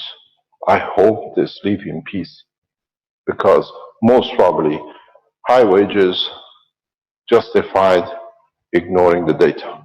Those members of the parliament and senate who approved it to be passed, I hope they have an easy time to sleep while they knew that children are getting injected with poison. But as human race, we've made many mistakes. We have to overlook. Now we have the possibility of a pure remedy without any contamination. We need to explore this.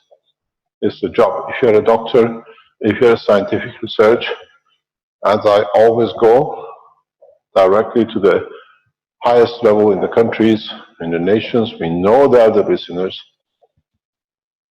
Please initiate research into this for our children. I address the same, the world leaders who listen, Your Excellency President Obama, Your Excellency President Xi of China, Your Excellency President Putin.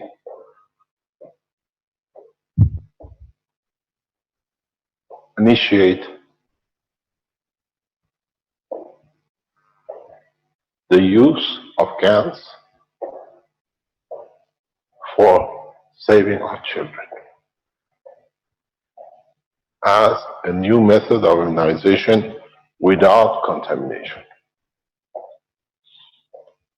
I have used it and it works.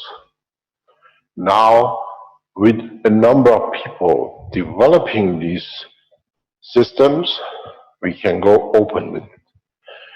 It should not be a criminal offense if natural products without any chemicals, CO2 is as natural as the mint you eat. CO2 gas, copper oxide, is as natural as the apple you eat, is as natural as the meat you eat. Now we have found the source of energy to be able to change the course of humanity for the mistakes we've done to our children in the past 20, 30 years. You've got to realize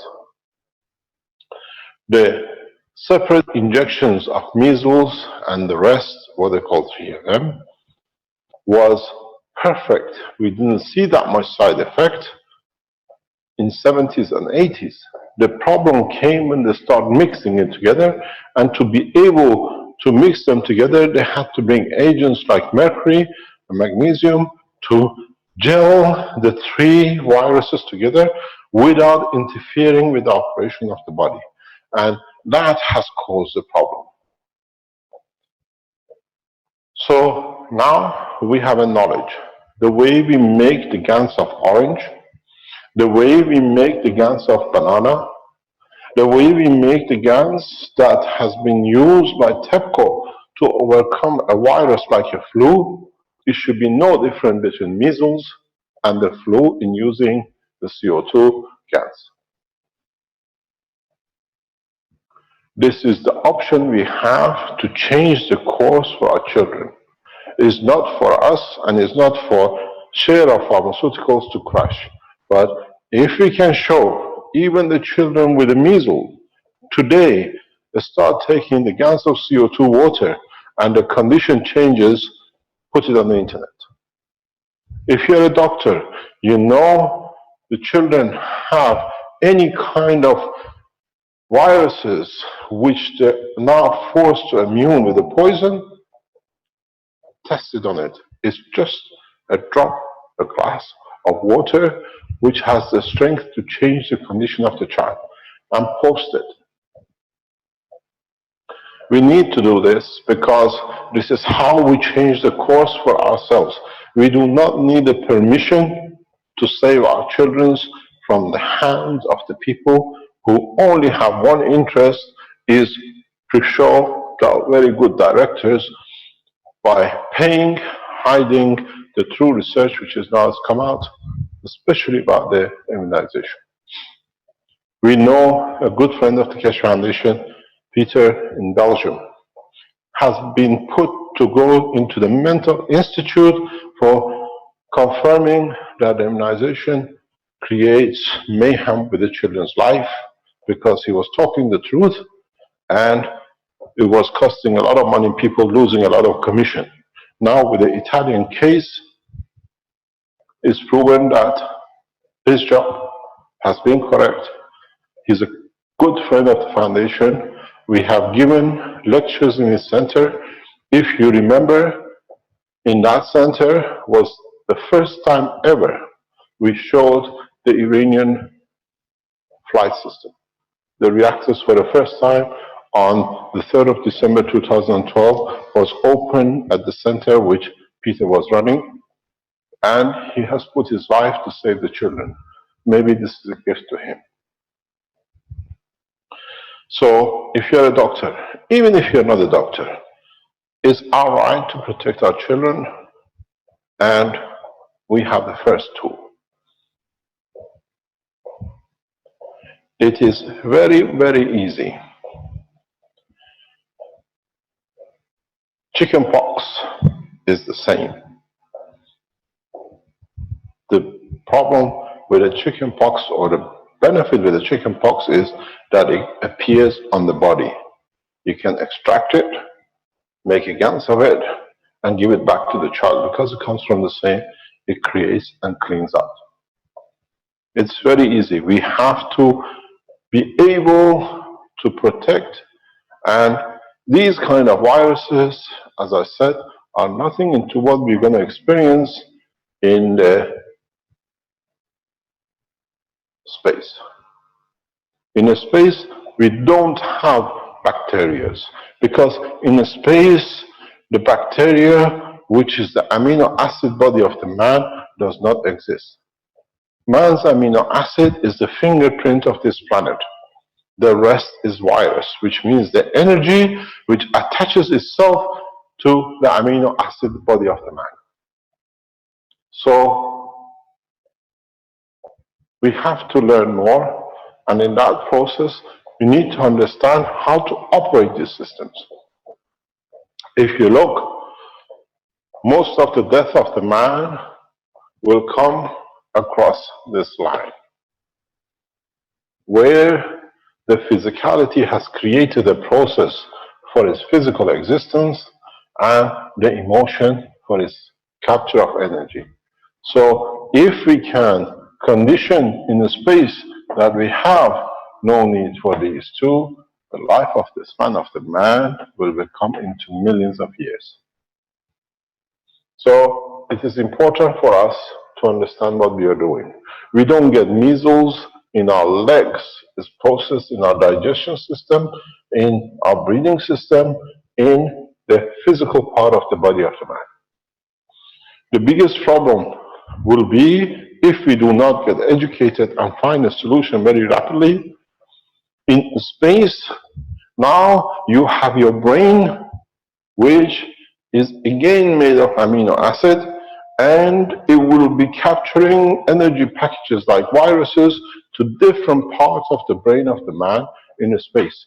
So if we learn, and once we learn how to operate the viruses out of the physical part, then in a space, the instant that it touches the brain, locks energy package to the structure of the brain of the man, we can do the same to reverse it. So if we go back into what just our friend showed us in Taiwan, the flow of the plasma Can we have the other picture before this, please, with the side picture, please?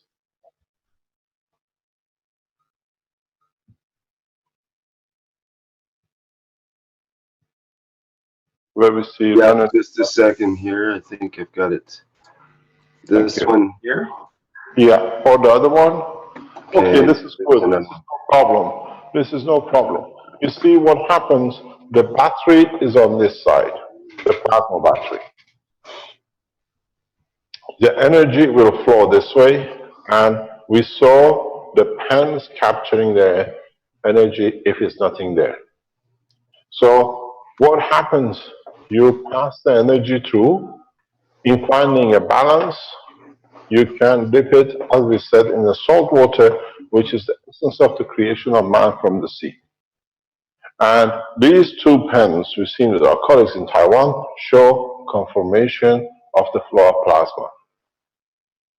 The beauty of it will be if they change the strength between the pots, how much the speed of the float of the little boat will be. If we increase it, we'll go faster. If we reduce it, we'll go slower. If we use only GANs, not the nano-coated, because the body of the man is made of GANs, these are the experiences which our colleagues in Austria can do very rapidly. They can start calibrating what is strength, what it is, how fast it is. If you connect all the 6 and then you connect to the pen at the end, will it go faster? And then will it be pulling faster? The people in Taiwan, the same way. What about if you put a 2 with the tissue of the body of the man in the middle? These are the data we need.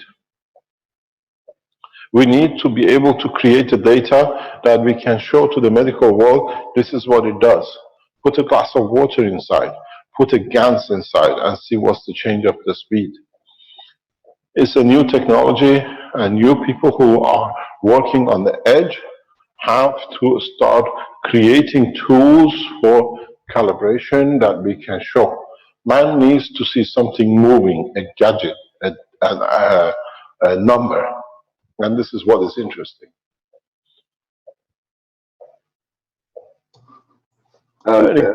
Heather Bryant wanted to ask a question sort of regarding that, in that she says about floating a vial of GANs, being CO2 or ocean GANs, in a large water container or dispenser.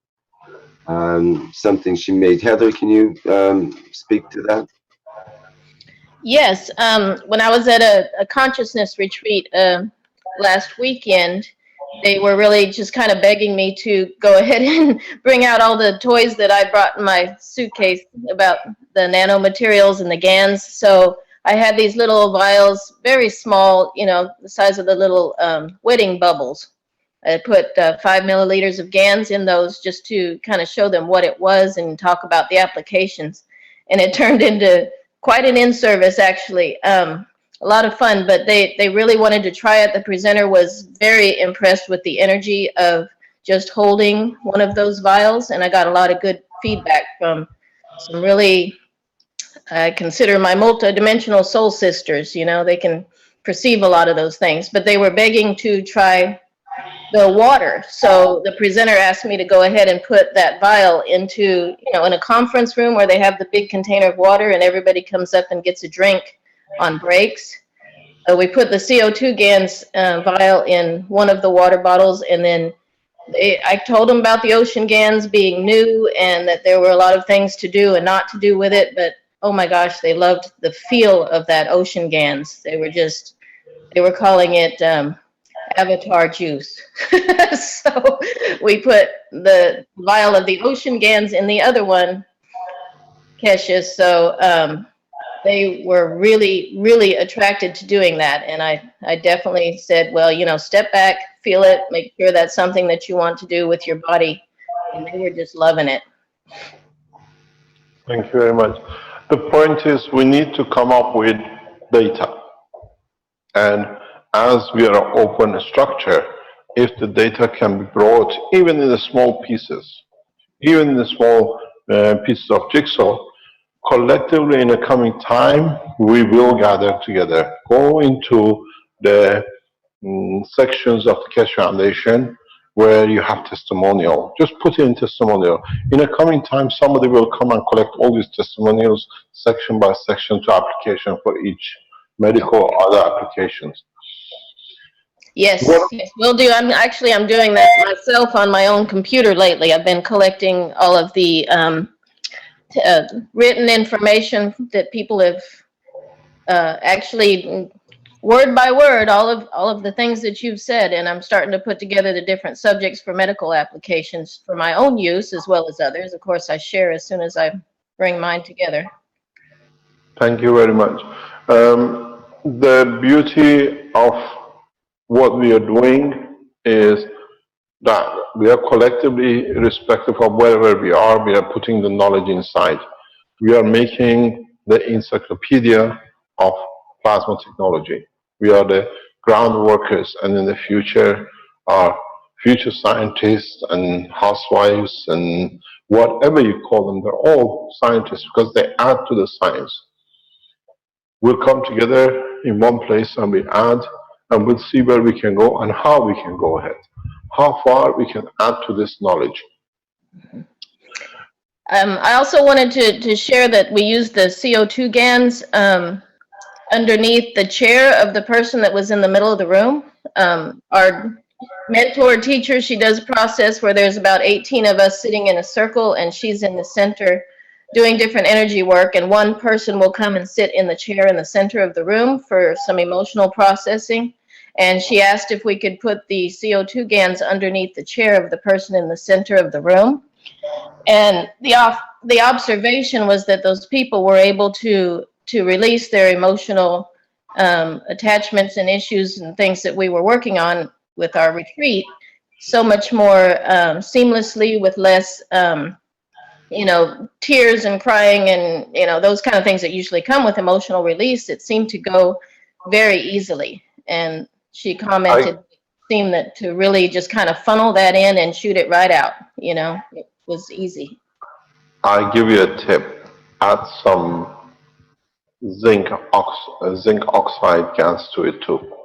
I believe it was a combination of both, because I created them, here in my garage, and they were, to me, it's what you have described as kind of a combination of the CO2 and zinc.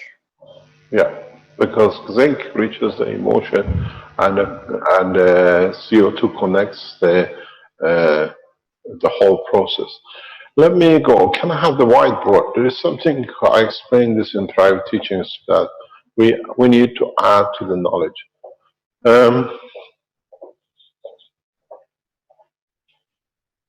What happened? I don't want to close this. What do I do?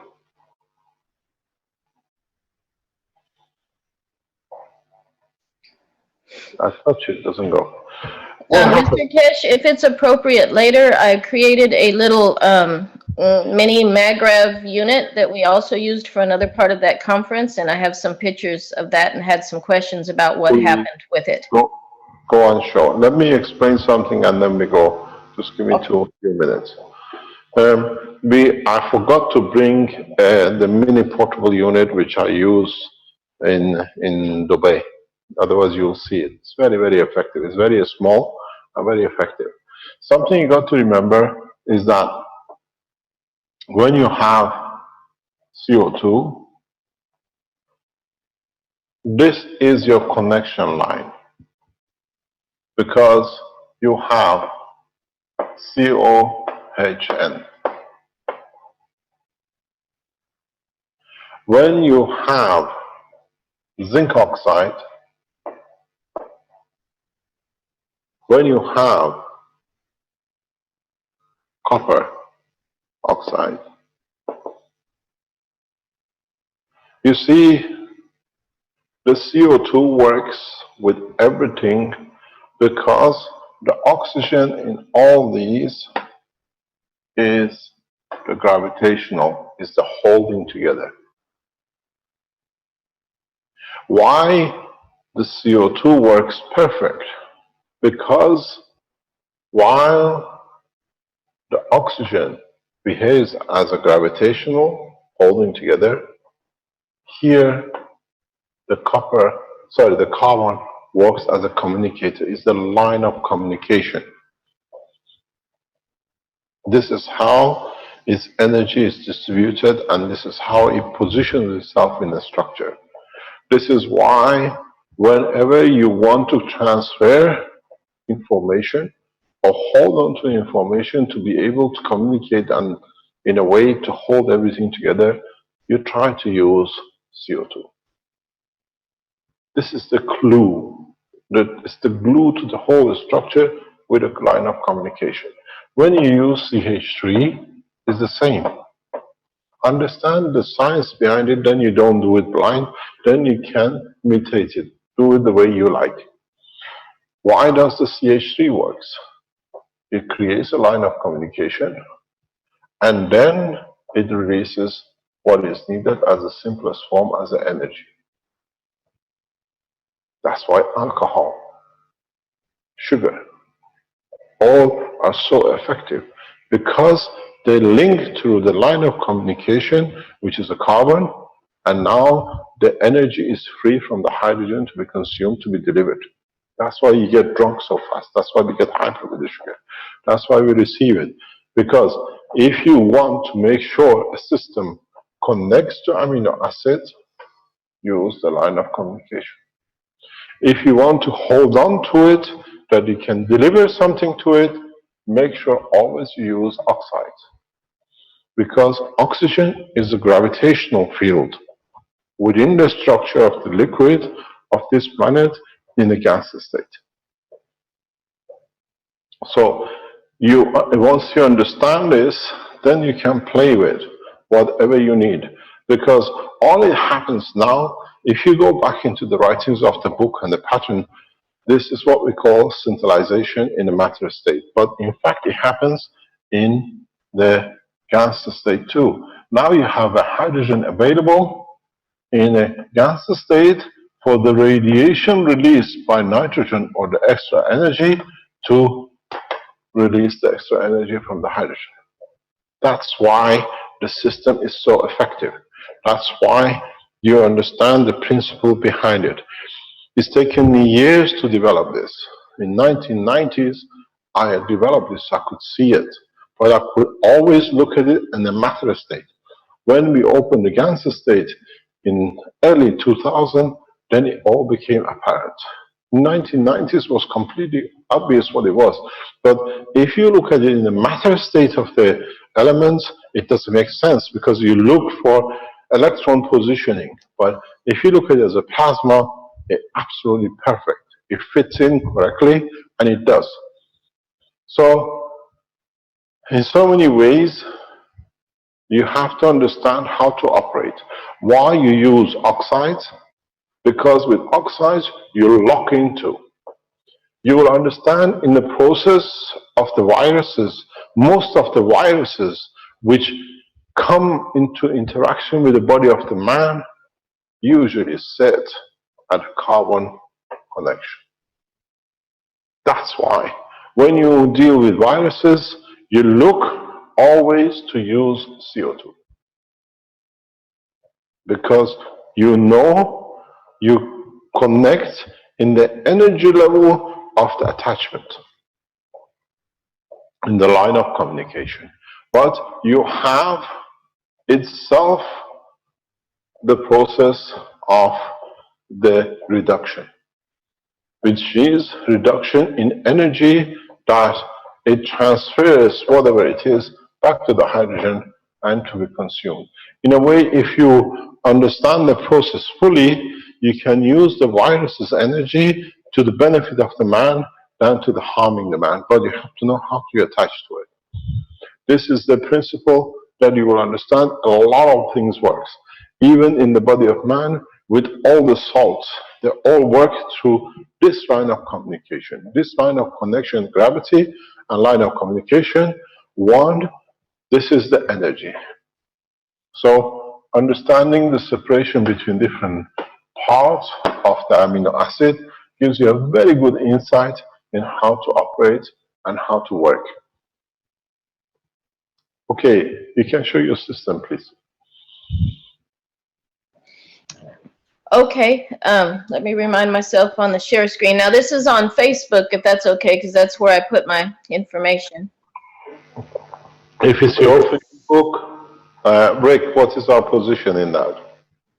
Well, if it's her personal page and it's a live page or whatever, then that seems okay. It's the Golden Age of GANs page, and I've covered up the rest of my screen so it won't show the rest of my screen. Okay. Go ahead. Okay. Okay. Yeah, so I'll go through the pictures because I had a couple questions about some of the different things that went on during that time. It was, you know, just a 3-day retreat. I was gonna leave all of this at home and take some time off for me and go to the spa and hang out with my soul sisters, right? And then at 1 a.m. in the morning when I'm getting ready to get in the car, it was just like, okay, bring these vials and bring these nano pins, and all of a sudden I just grabbed a bunch of things and threw them in my suitcase at the last moment there. And luckily I did, because they were asking me about, you know, what I'd been studying and the things I've been creating. So I put them out on the table at lunch one day, and we ended up playing with them a lot. Ended up being a big part of the subject for the weekend, which I didn't expect. So this is the water container where we put the little, just a really small, like couple-ounce vial with the CO2 zinc GANs in there, and they were drinking that water. I also charged some of the water bottles in different ways because I'm not sure what effect it has in different ways, and I love to experiment. So that night I charged some water with my nano pins. I charged some water by just putting a vial of the CO2 in a cup underneath the bottle. Instead of, you know, adding any, there was no physical GANs water added to any of these things. It was all the little bubble container either floating in something or sitting under something. So I had a question about that. If using that plasma state to charge the water is as effective as using the water itself that's floating, you know, from the GANs collection chamber.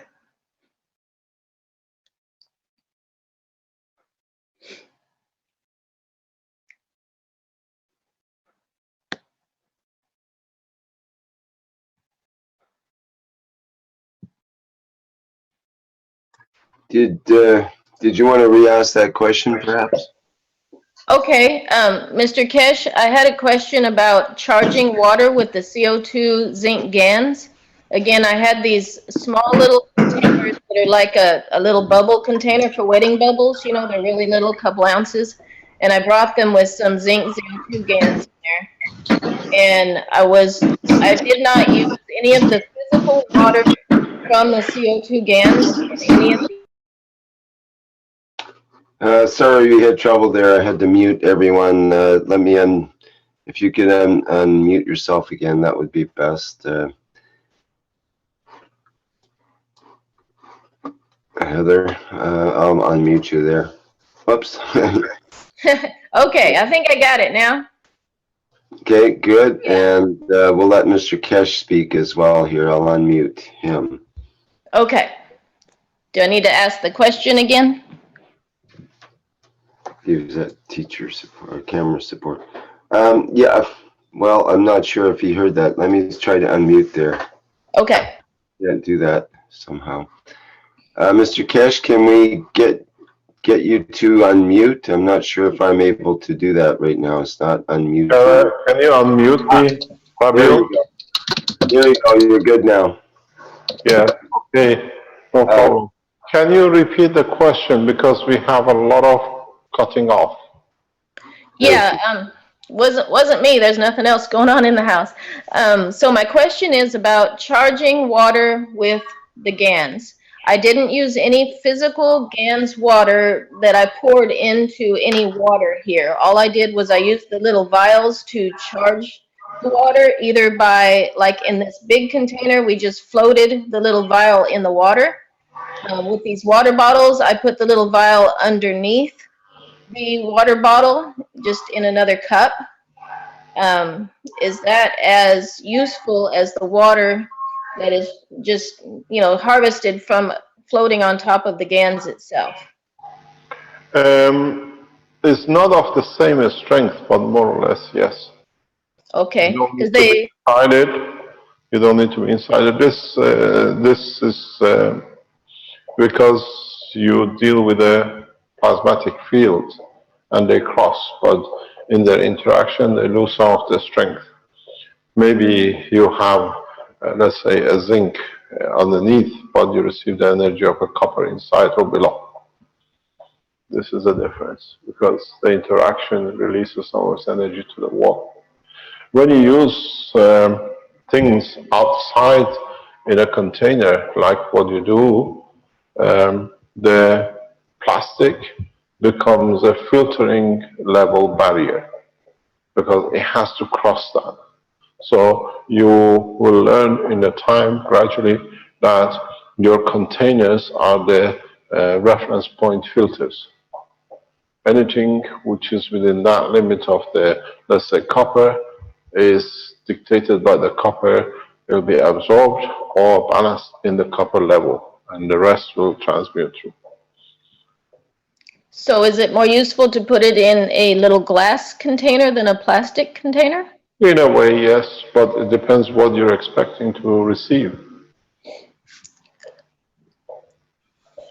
It's what energy you're expecting to receive.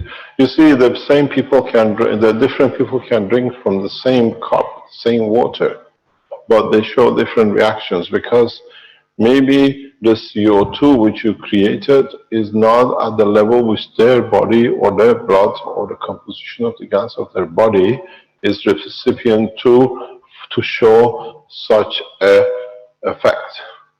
They absorb it, but let's say it makes somebody happy because their happiness in their spectrum of the GANs has a specific strength, and to the other person is just below it. So they say, I feel nothing. It didn't work on me. It's just that if you change the GANs content or put another GANs in the same cup, the one who was happy says, I don't feel anything, and the one who says, I don't feel anything says, oh, with this one I feel different. So we have to understand the totality.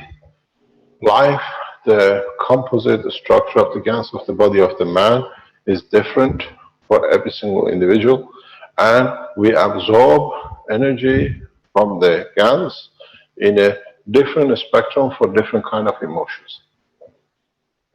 Okay. Well, I know that these people that were attending the event, they all felt the water was different. It was charged. It was livening them up. It was helping them facilitate what we were doing that weekend. They were loving it. And the other one, there were two of these containers, and one of them, like I said, we put the little vial of the ocean GANs in, and they did feel a difference between the CO2 GANs charged water and the ocean GANs water. And they felt the ocean GANs water was a lot more, I don't know, powerful. Yes, because it's the ocean, we go back into the teaching, and I repeat this more or less quite regularly. With the water from the ocean, you have the GANs of all the elements of the planet floating.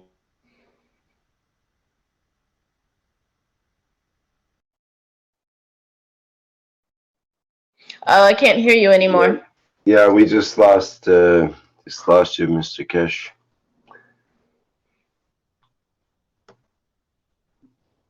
Authorities with.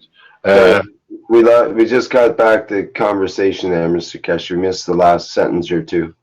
So what I was saying is that when we use the GANs of seawater, just wait 1 second, please.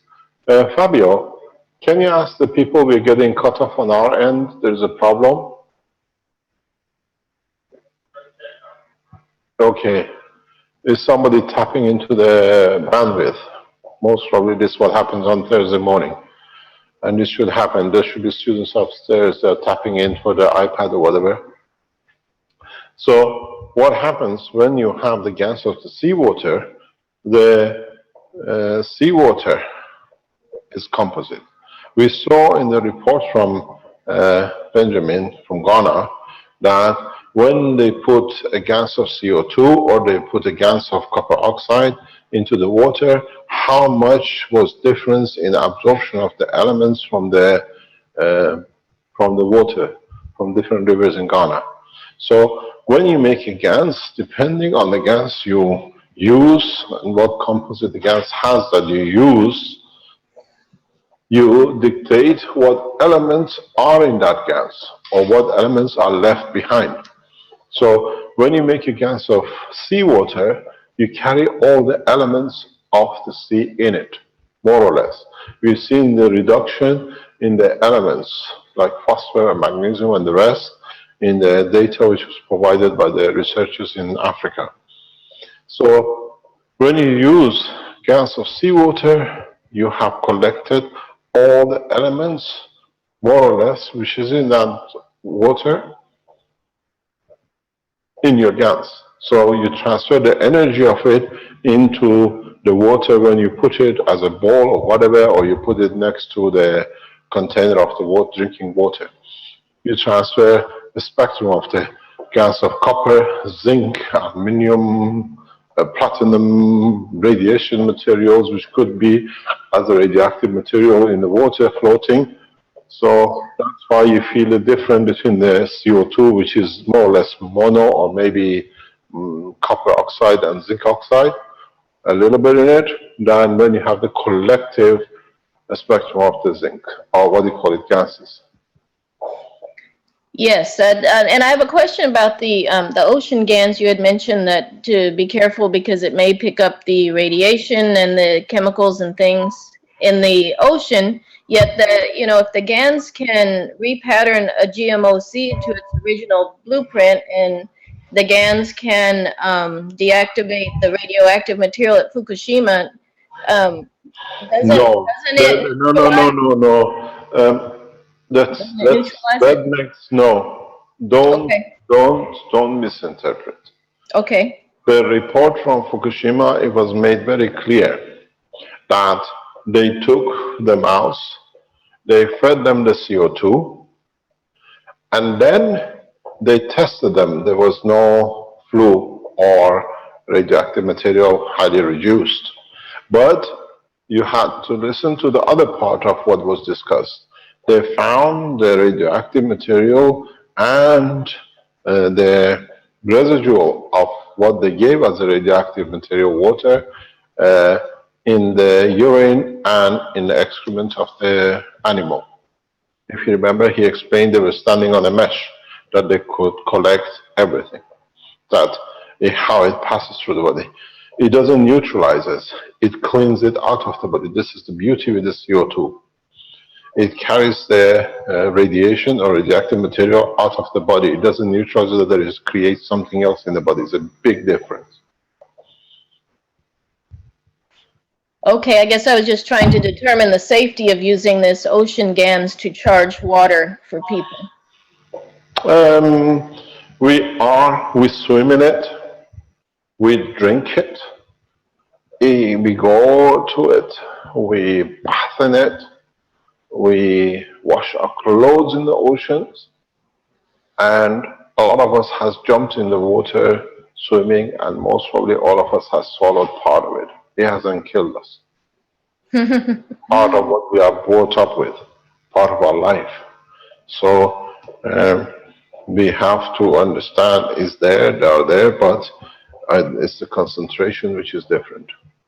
Well, I guess I trust the assessment of these very perceptive humans. They're very multidimensionally aware, and when they would hold the ocean GANs, they didn't feel any kind of discord with the body. It was just more like, oh, they want that. They wanted to go put the vial in their bathtub. They wanted to drink it. They wanted to hold it. They wanted to, because most probably it covers a larger spectrum of the need of the energy of the body at that time.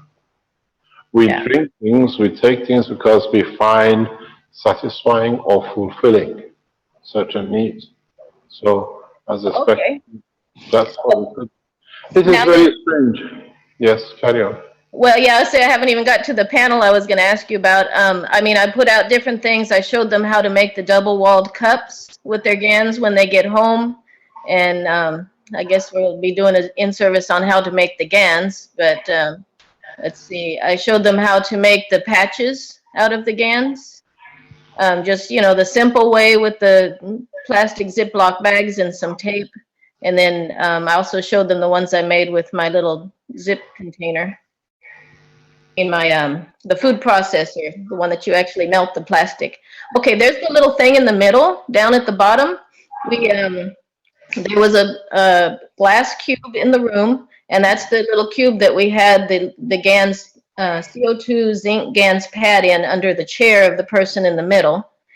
And then at some point during the program, I just kept seeing different upgrades of it in my mind, right? So I went and got my little health cannon, and it's this one here that I made. It's from the instructions of Armin Boe with the health cannon.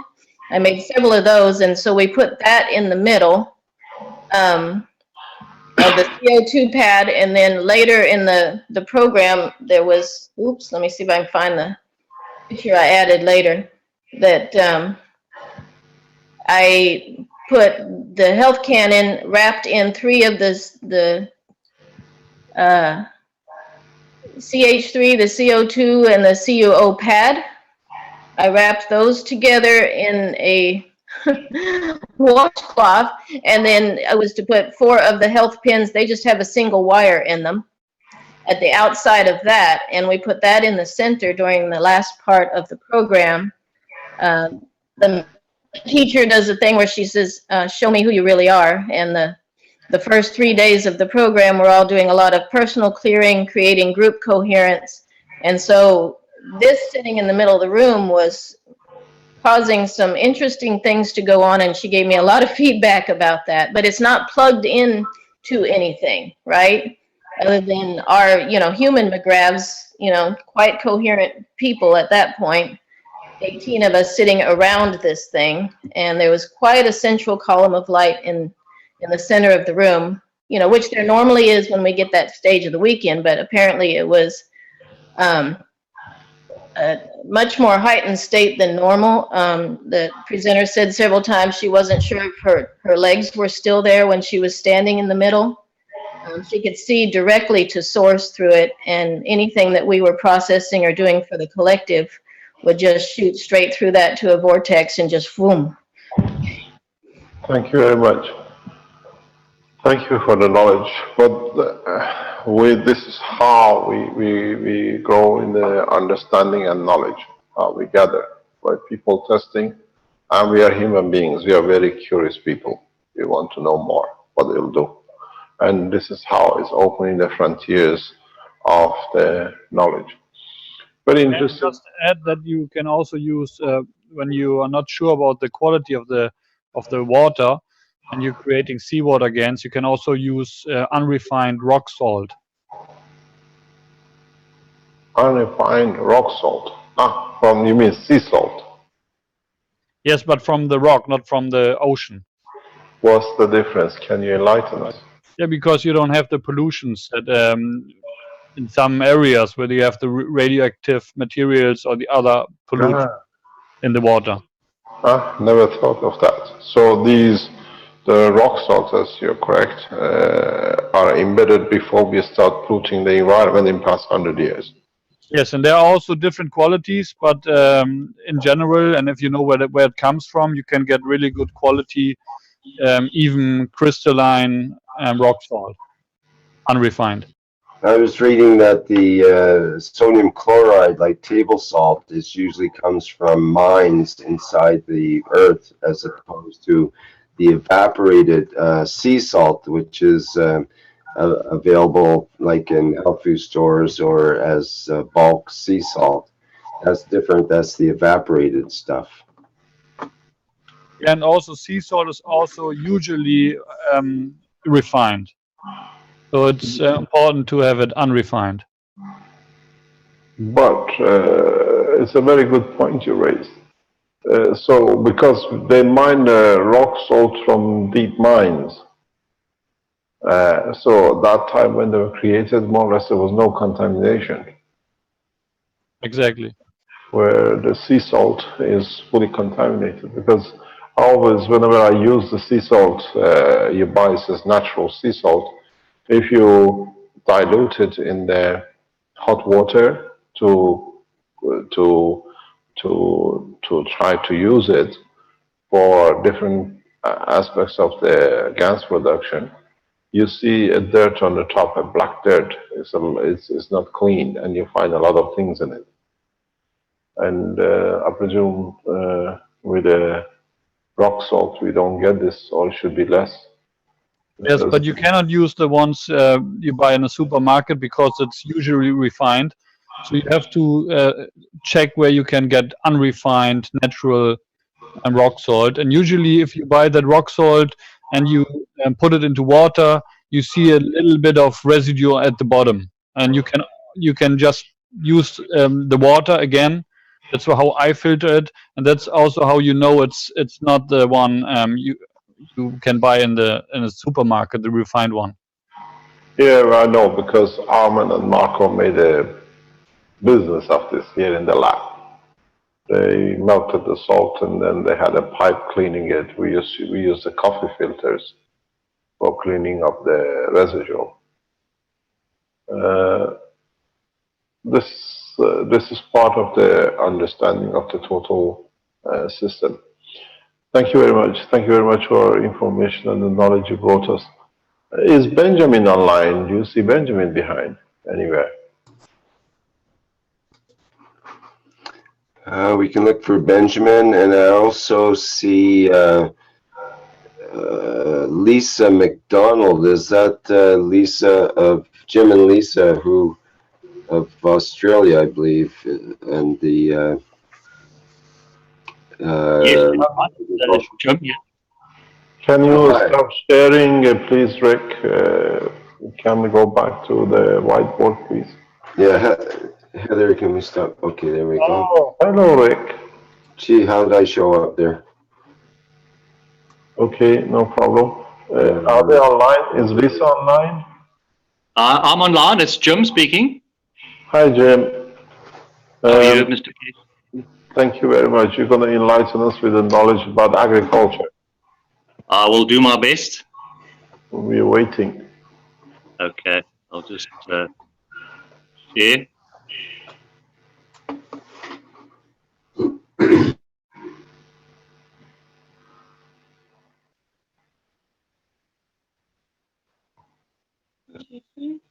Just need to share screen.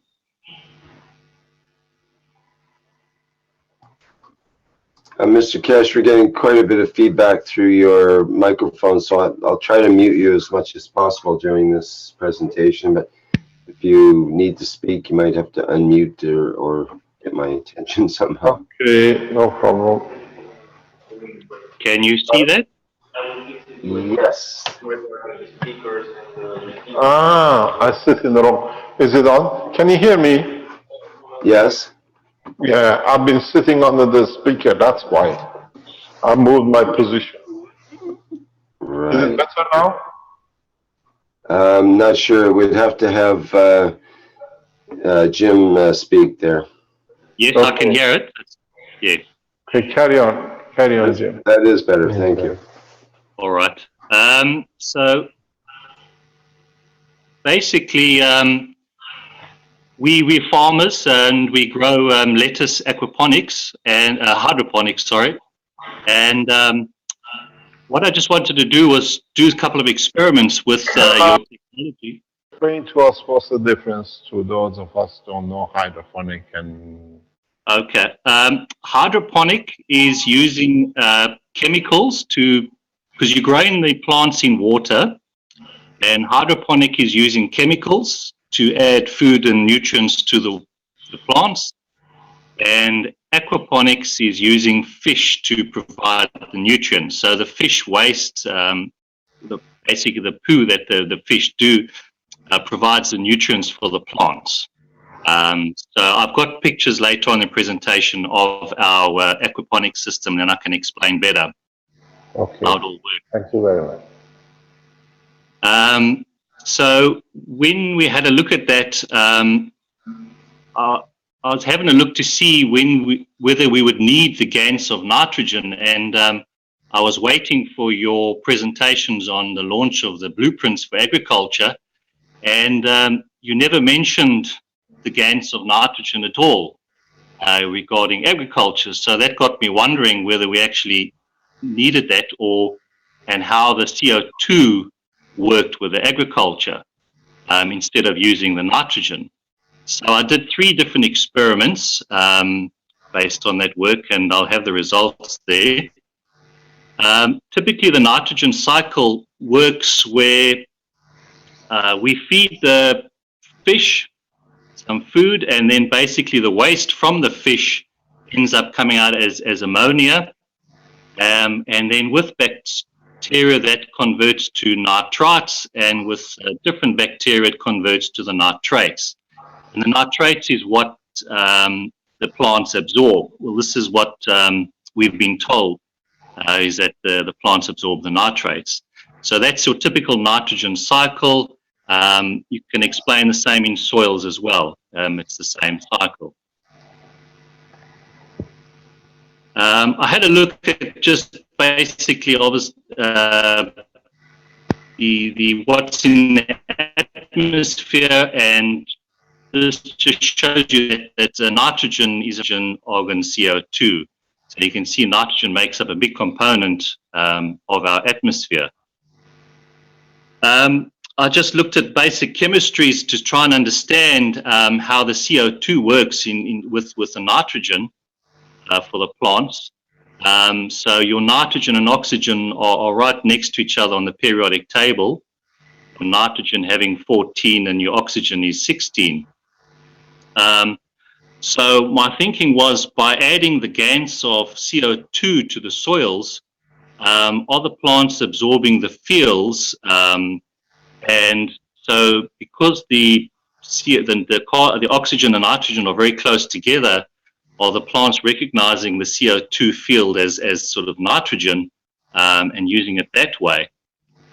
So it sort of started getting me thinking that maybe the plants are absorbing almost 80% of their nitrogen needs from the atmosphere and not from the ground, as we've always been told. So I had a look at a couple of your equations that you always use, and carbon dioxide, when you take the carbon and the oxygen, 2 oxygen, gives you a total of 44 field strength. So I had a look at various forms of nitrogen. So you get the nitrous oxide, so which has 2 nitrogen and 1 oxygen, and that also gives you a total of 44, which is identical to the CO2. I looked at nitrites, and that gave me a total of 46. So those 2 are very close to the carbon dioxide field strength, which makes me then wonder that are the plants absorbing, say, their nitrogen from the atmosphere and through the CO2, and that's how they're picking up their food. All right, this is our aquaponics system. Basically, in the background, you'll see a water tank there with the yellow strip around. That's about 12,000 liters of water there, and that's where our fish live. They're totally separate from our growing area. In front of that tank, you'll see there's 4 grow beds. They are about 400 millimeters deep and filled with water. And what happens is the water circulates from the fish tank into the first trough, and you see it goes to the second, and it just weaves its way, 3rd, 4th, and then we just pump it back to the fish tank. So this water is circulating continuously, and the fish are there to provide the ammonia and nitrites and nitrates for the plants to absorb. The close up on one of the troughs here that I call is because they're filled with water, we then just lay polystyrene rafts on top of the water, and then we plant our seedlings in little cups, and they just sit in the raft, and then the roots are able to sit in the water and absorb the food that way. So it's a very nice, efficient way of growing, very natural, because you can't put any pesticides on your lettuce, because whatever you do there will kill your fish. So it's a self-regulating system, very efficient. You're only using about 90% of water that one would normally use in the ground. All right. The first experiment I did was we'd made a double-walled cup of the seawater GANS and CO2 GANS, and I just dropped in a packet of seeds in there for 5 days to see what effect those fields would have. They were seeds of kale, so we had seeded them on the 10th of February, and then we planted them into one of our systems on the 22nd of February, so sort of 12 days later from seeding. This one shows 19 days from seeding. Now, the one on the left, we're showing the one that has been treated for the 5 days, and the one on the right was just our test sample, so that hadn't been treated. As of the 19 days, we could see that the treated sample had an extra leaf already. There were 3 leaves of your main leaves, whereas the other one still only had 2. On 21 days, just with the same plants as well, we noticed sort of a 4th leaf on that treated one, and then we had our 3rd leaf on our test plant. So they were slightly ahead at this stage. 27 days, the leaves look bigger, and then I think I took an overview picture where here's one of our whole rafts, and then on the left is the untreated, on the right was the treated seeds. And at this stage, you generally see they were slightly bigger. It's difficult on the photo, but the color there was a lot greener at this stage. So there's definite difference. At 34 days, we're still seeing quite a difference between the two lots. And then we get to 44 days. This was last week. They're starting to even out now. We still see a slight difference where the treated ones are slightly bigger than the untreated ones at this stage. And then, so our observations with this one is that the first few weeks of growth, we had seen quite a difference. It seemed to give the seeds quite a good boost in that first period. The color was more vibrant. These were hybrid seeds, so I'll be interesting to see whether there's any changes in the plant structure as we grow. And I say at present there was only a slight difference between the treated and untreated. So we'll just have to continue monitoring, and we'll give feedback on how those grow and develop, especially when we start harvesting. And then this was planted in one of our systems where we had no plasma in the water. So that was our first experiment that we'd done. Our second one, we looked at trying to create a nice field environment around the plants, because our summertime here is very hot. So we wanted to try and create a nice field so the plants could grow better and withstand the temperatures. So I created, on the left was some pipes, just 20 mil diameter pipes, which we had filled with a nanocoppered coil there. And then I'd made a mixture of gases where I'd used C-GANS, CH3 and CO2, and I placed that in the tube. I chose that mixture because the C-GANS, as it gives a lot of the minerals that the plants need. I wanted CH3 for the energy, and then CO2 for sort of nitrogen, that give the effect of the nitrogen food for the plants. And on the right picture there, I just created a little black tube also filled with that mixture. So what I've done was I placed these on the raft. We had just seeded these ones. Well, not seeded, but planted them in the system on the 19th of February. So I wanted to see whether that would have any effect on the surrounding lettuces that we were growing. This one, as I say, we planted on the 19th of February. During the whole growing period, we hadn't really noticed any difference, but we had messed up the experiment for ourselves because, as you'll see in experiment 3, we had also done something else to the water. So I think it negated the whole effect of this experiment with the pipes. So we'll have to redo that at another stage. Then the third experiment is where we got the most interesting results from. I had taken what I wanted to do was to try and then add fuels to the actual water that we use to see if there's any effects on the growth rate, pests, any effect on our fish that it might have. I'd used the same GANS mixture where it was 70% seawater GANS, 15% CO2 GANS, and 15% CH3 GANS as a mixture, and just placed that into a sealed bottle. I then placed that bottle into our first trough, so that, as you can see with the picture on the left, this bottle is floating in the water, and it sort of ends up being about halfway down in the water level, and that was just sitting there sealed. So we had not added any GANS mixture to the water itself. And then the picture on the right, you'll see I've got my black pipes, and then where the arrow is basically where my orange bottle was placed into that trough. 3 days later, after we had planted the plants out, you can see the picture on the left there. The picture on the right was 8 days later on the growth of our lettuce. Here's just a comparison, just to keep in perspective. So the picture on the left is when we had planted our seedlings into the system.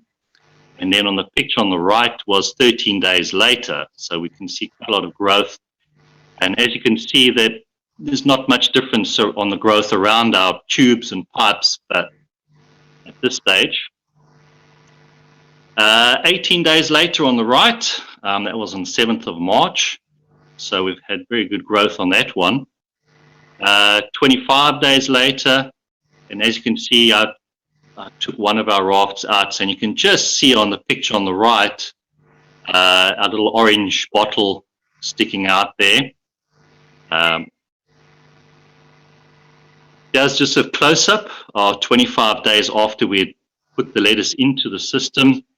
You can see how wonderful the lettuce has grown, and you can see how just the water is, the bottle is just sitting in the water there. 28 days later, I just lifted up the raft there. You can see the polystyrene raft, and how the bottle and just the small amount of GANS basically was in the bottle. And then our very white root structure, which I'll talk about later, which was the main effects that we had really come across. Just to give you some background as to why we sort of looked at this experiment is because we had gone through a very, very hot summer, and the nighttime temperatures stayed at around 20, so our water didn't really cool down, and our water system then stayed at about 26 to 29 degrees Celsius, even during the day and at night. And this high water temperature, what it does to the root structure of the plants is that it makes them very fragile. The roots turn brown. If you touch them, they'll just disintegrate and die off. And what this does is it causes the lettuce to grow very slowly. It has no weight to the leaf structure as well. It's very thin. Some of the lettuce is very stunted, and some of them will go to early bolting. So the summer was quite horrific for us, and then it would take 6 to 7 weeks once we had planted lettuce into the system for us to even be able to harvest something that we could use. So this experiment turned out to be quite a big surprise for us. We weren't expecting the results. Let me just show you here on the roots. I've taken some lettuce from our different systems, and you can see from system 1 and 2, you can see the type of root structure there. It's very brown, doesn't look very healthy, and if you touch it, they just break off. And then even on system 3, it's as well. So this one, I just wanted to show you that we were experiencing the same problem with all of our systems, except the one that we'd put the bottle of plasma in. And you can see there, that's the third one there. It's pretty obvious. The roots are white, vigorous. They were very strong. So there was a major difference in effects on our root structure, still sitting with the same water temperature of around 29 degrees Celsius. So that to us was a dramatic effect. And it also affected the growth of the lettuce in such a short period of time. The other observation that we had come across was on the one day it was sort of also over 30 degrees again, a very hot day. And when you can see the picture on the left, that's typically what happens to our lettuce. It wilts, it looks terrible, and by evening time it recovers and it's okay again. But what happens is when the lettuce wilts like this, it just doesn't grow. So we just have no growth during that period. Now, the lettuce on the right, we'd noticed all the lettuce that we'd planted into that trough, the system with the plasma bottle, they were all standing upright and strong. They were not affected by the sun at all. So that was quite a nice observation that we had noticed from the lettuce. So, in this condition, they're still able to grow. They were much stronger. We'd taken some out. We started harvesting. And this picture, you'll see the lettuce. These were two of the same type of lettuce. The one on the left, it came out of the plasma system, and the one on the right came out of one of our normal other systems. So you can see the effects that this plasma has had on the lettuce. These two particular lettuce out of the systems were seeded 3 days apart, so there's not much difference in the age, not to such an effect. And they both sort of represented the average size that we were harvesting. And we'd then harvested our lettuce 31 days from putting into the system. We had taken these lettuces and weighed them just to get an idea. The one on the left was out of the plasma system, and that weighed 149 grams, and the one on the right weighed 55 grams. So that just shows you a dramatic difference there in the lettuce, and the one on the right with this 55 grams is what we'd been dealing with all summer. So for us to get the very heavy lettuce on the left was a very nice surprise. We had done some water testing just to see the effects, whether there would be any from what the plasma might do. The one on the left was on the 20th of February and then on the 14th of March. I tested pH, and first of all, our water temperature was 29 degrees, and on 14th of March was still 29 degrees. So it had remained at a very high temperature throughout the 4 or 5 weeks growing period. Our pH doesn't change very much. It was 6.6 and then 6.4. Our ammonia levels was only 0.5, and these are all on parts per million. And at the end of the growing period, it was 0.25. Our nitrites was 0.25 parts per million, and then we don't measure any nitrites at the end of it.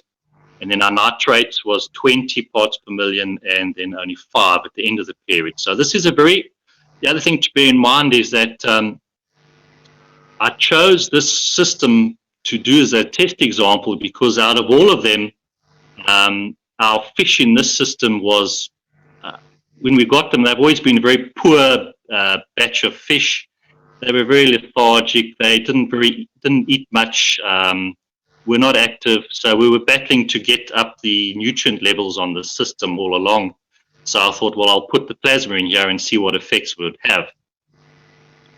So you can see on the basic nutrient levels, there hasn't been any change over that period. The observations we had was that, as you see in the pictures before, the root structure was totally different. We only generally get that type of root structure when the water is a lot cooler during the winter months. So during the autumn and spring periods, we'll get that very nice, white, healthy root structure. But during summer with the high water temperatures, we just don't get that. And to get that root structure at 29 degrees water temperature was amazing for us. This is showing us that the plasma fields, and they were just in the water, were allowing the plants to cope better with the higher water temperatures and the higher air temperatures as well. The lettuce are producing, they were larger leaves, they were thicker, they were heavier. It was a very thicker texture. Normally the leaves are very thin, almost paper thin. These were thick. You could feel that they were very healthy lettuce and leaves. We were then able to harvest in 4 weeks instead of the usual 6 to 7 weeks during the hot summer periods. And as I say, during the day, when the lettuce generally wilts, these lettuce were very happy and standing upright. As I said, they're exhibiting traits that we normally only see during our peak growing periods of spring and autumn when the water temperature and the outside air temperature is cooler. The interesting thing was on our fish, as I said, these fish were very, very slow and quiet fish in the tank. And we'd noticed a few days after we'd added that bottle of Gans in the water, that the fish started being a bit more active, because normally when I feed the fish, you just throw in some pellets on the top and you wouldn't hear them. I'd come back the next day just to have a look and the pellets had been eaten, but you just don't see them or hear them. Now, all of a sudden, when I'm throwing food onto the water for them, they're coming to the surface and they're very active and they're eating. So we've seen quite a change in the fish there. There's been no fish deaths at all recorded, so that's been good as well. And it's effectively what we've only done is we've only used 50 mils of this Gans mixture, and we have that one system has 24,000 liters of water. So for us, we wanted to start with a very small amount to see what effects it would have. But as I say, we've been blown away with the effects, because for such a small amount of Gans in a huge volume of water, we've seen these huge effects. And it's only just the effects of the field in the water, not necessarily not adding any of the Gans itself. This was just based on those results. We just did a quick experiment where I'd then taken another one of those little bottles filled with Gans and I put it into a barrel of water, 210 liters of water, keep the same effect. And just on this quick test, we grow micro radish, and we had watered the seed trays with this plasma water from the barrel. We'd follow the same procedures in growing that we normally do. But at the same thing, we'd emptied out these punnets, and you can see that same effect. We've had very good root structure. The two white roots in the middle there were the ones treated with the plasma, and the one roots up either side is the normal radish roots that we get. Because these only grow from seeding to harvesting in 7 days, it was a very quick turnaround. But for us, that root structure there was again more proof, of the effects of this. The radish we found was also healthier, and we were able to harvest a day earlier. So that was just a nice quick test that we had done just to confirm what we'd experienced on our bigger system. So I tried to try and understand what we had done there and what was going on.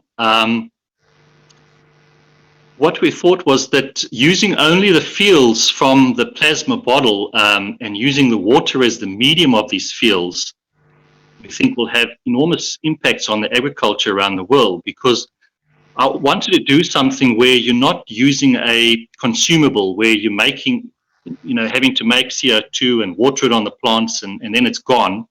and then you're having to make more CO2 again. This way, my thinking is that one can make your CO2 and somehow use it in your agricultural systems or anywhere, and you're just watering the plants with that CO2 where the fuels have been introduced into that water. So you'll have your CO2 forever, in a sense, using it to water your plants. What we'll try and do in the future is determine the amount and the different types of ganses to grow the water successfully as well. We're feeling maybe we need more CO2 in our mixture, so we'll be playing around with that. The other question is, will the use of the GANS fields in the water enable us to replace all our other inputs that we normally do? It would have quite a lot of implications in the hydroponics industry, where they're always putting in chemicals as nutrients, and they might be able to just have the right combination of ganses and water their plants as per normal and grow their plants per normal. My understanding now from this is that the plants are only absorbing the fuels from the air and the water, because there's no other way. And so they're able to get their nutritional needs, sort of the minerals from our sea GANs, the iron from iron GANs, CO2 for the nitrogen. That's my understanding.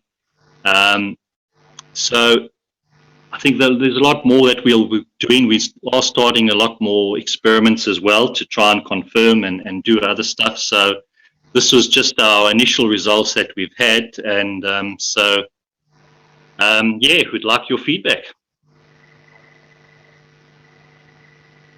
Thank you. You hear me? Yes. Yes. Hey, I'm going to ask you a few things because it's good. You are showing us a totally different angle into this structure of farming.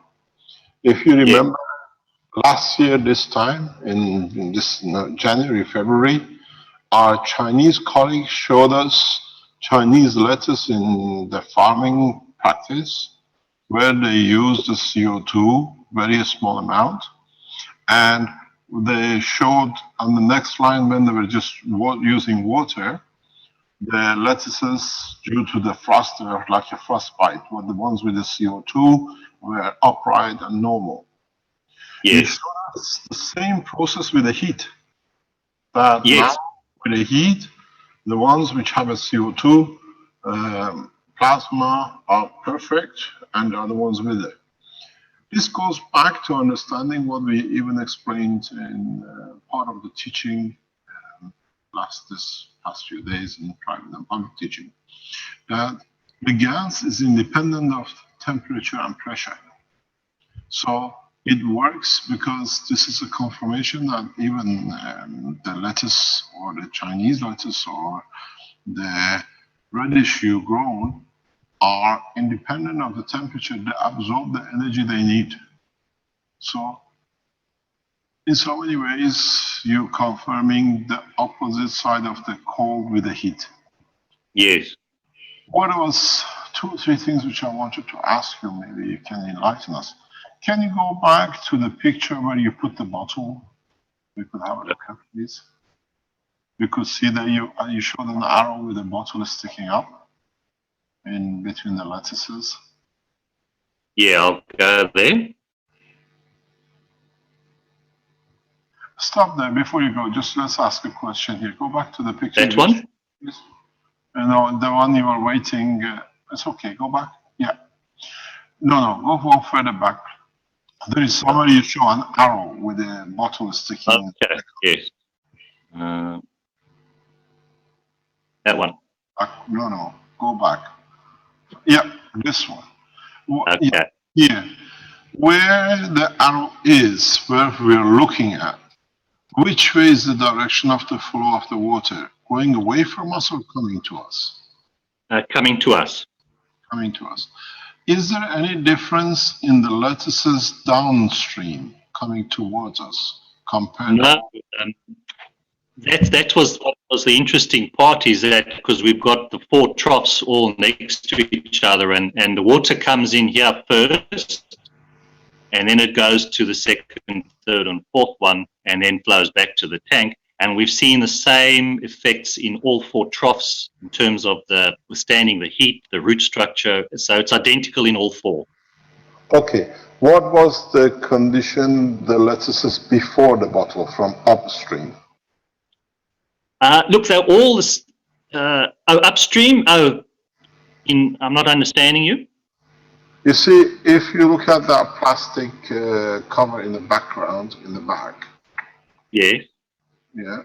What happened? I lost you somewhere. Let me bring you up. This is where the water is coming in and is coming towards us, and it goes to trough number 2, 3, and 4. Yes. The plasma bottle is somewhere in the middle. So yes. The water coming into the trough from the back to the front yes. is not touched by the plasma, because the plasma is the gas is further downstream. No, you see the water is recirculating.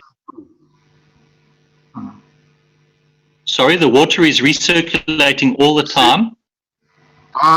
So it's continuously, it comes back to it because you saw with the fish. Yes, it's a 24-hour recirculation, so it's constantly. That's why all 4 systems and everywhere just gets full of the plasma fields. Okay, where did you get the other ones in comparison, which were grown 3 days later? Was it in another structure? They were in another totally separate system, which is next door.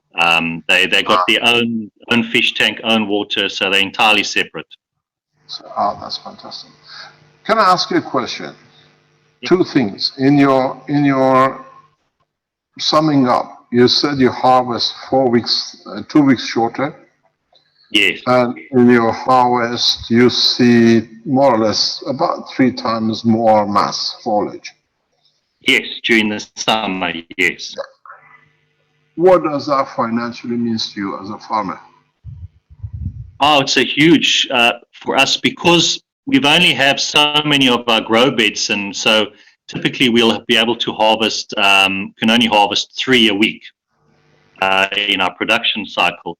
And what this meant was that we were able to harvest. Well, let me put it this way: during the very nice periods, we were able to get about 32 to 35 kilograms of lettuce out of one of those troughs. When we do harvest, that's on a good time. During the summer months, sometimes we were down to about 15 kilograms that we would get out because of the high temperatures. What is it now with this? Now, as I say, we're probably back to the 35, 36 kilograms per trough. So it's about double. Yeah, yeah. And 2 weeks shorter, if you put 4 weeks on, it gives you what? It gives you 12 weeks extra. It gives you 3 more cycles per year. Yes, you obviously just bear in mind that our summer is our worst time. You know, once temperature starts cooling down, then everything starts growing normal. But the summertime is the worst time. Yes, but what it is, the growth will carry on in the winter time with a bigger harvest. Because that's what I'm expecting the same, because I watched that Chinese video with the snow, and I also thought, well, during winter time we should be seeing also the same fast growth, because generally it grows slower during the middle of winter. So I'm expecting normal growth. What does it mean financially to you as a farmer?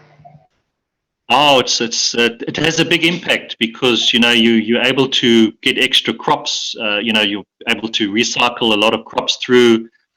You're doing the same amount of effort to harvest 15 kilograms versus 35 kilograms.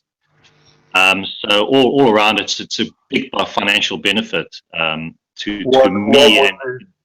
What would be the bank account bottom line? Overall, I'd probably say a good 30-40% better, you know, if it take for the whole year, probably 30-40% better based on this short period. And you have no anything left in a way as a harmful material to clean up afterwards. Let me explain to you how it works. Yeah.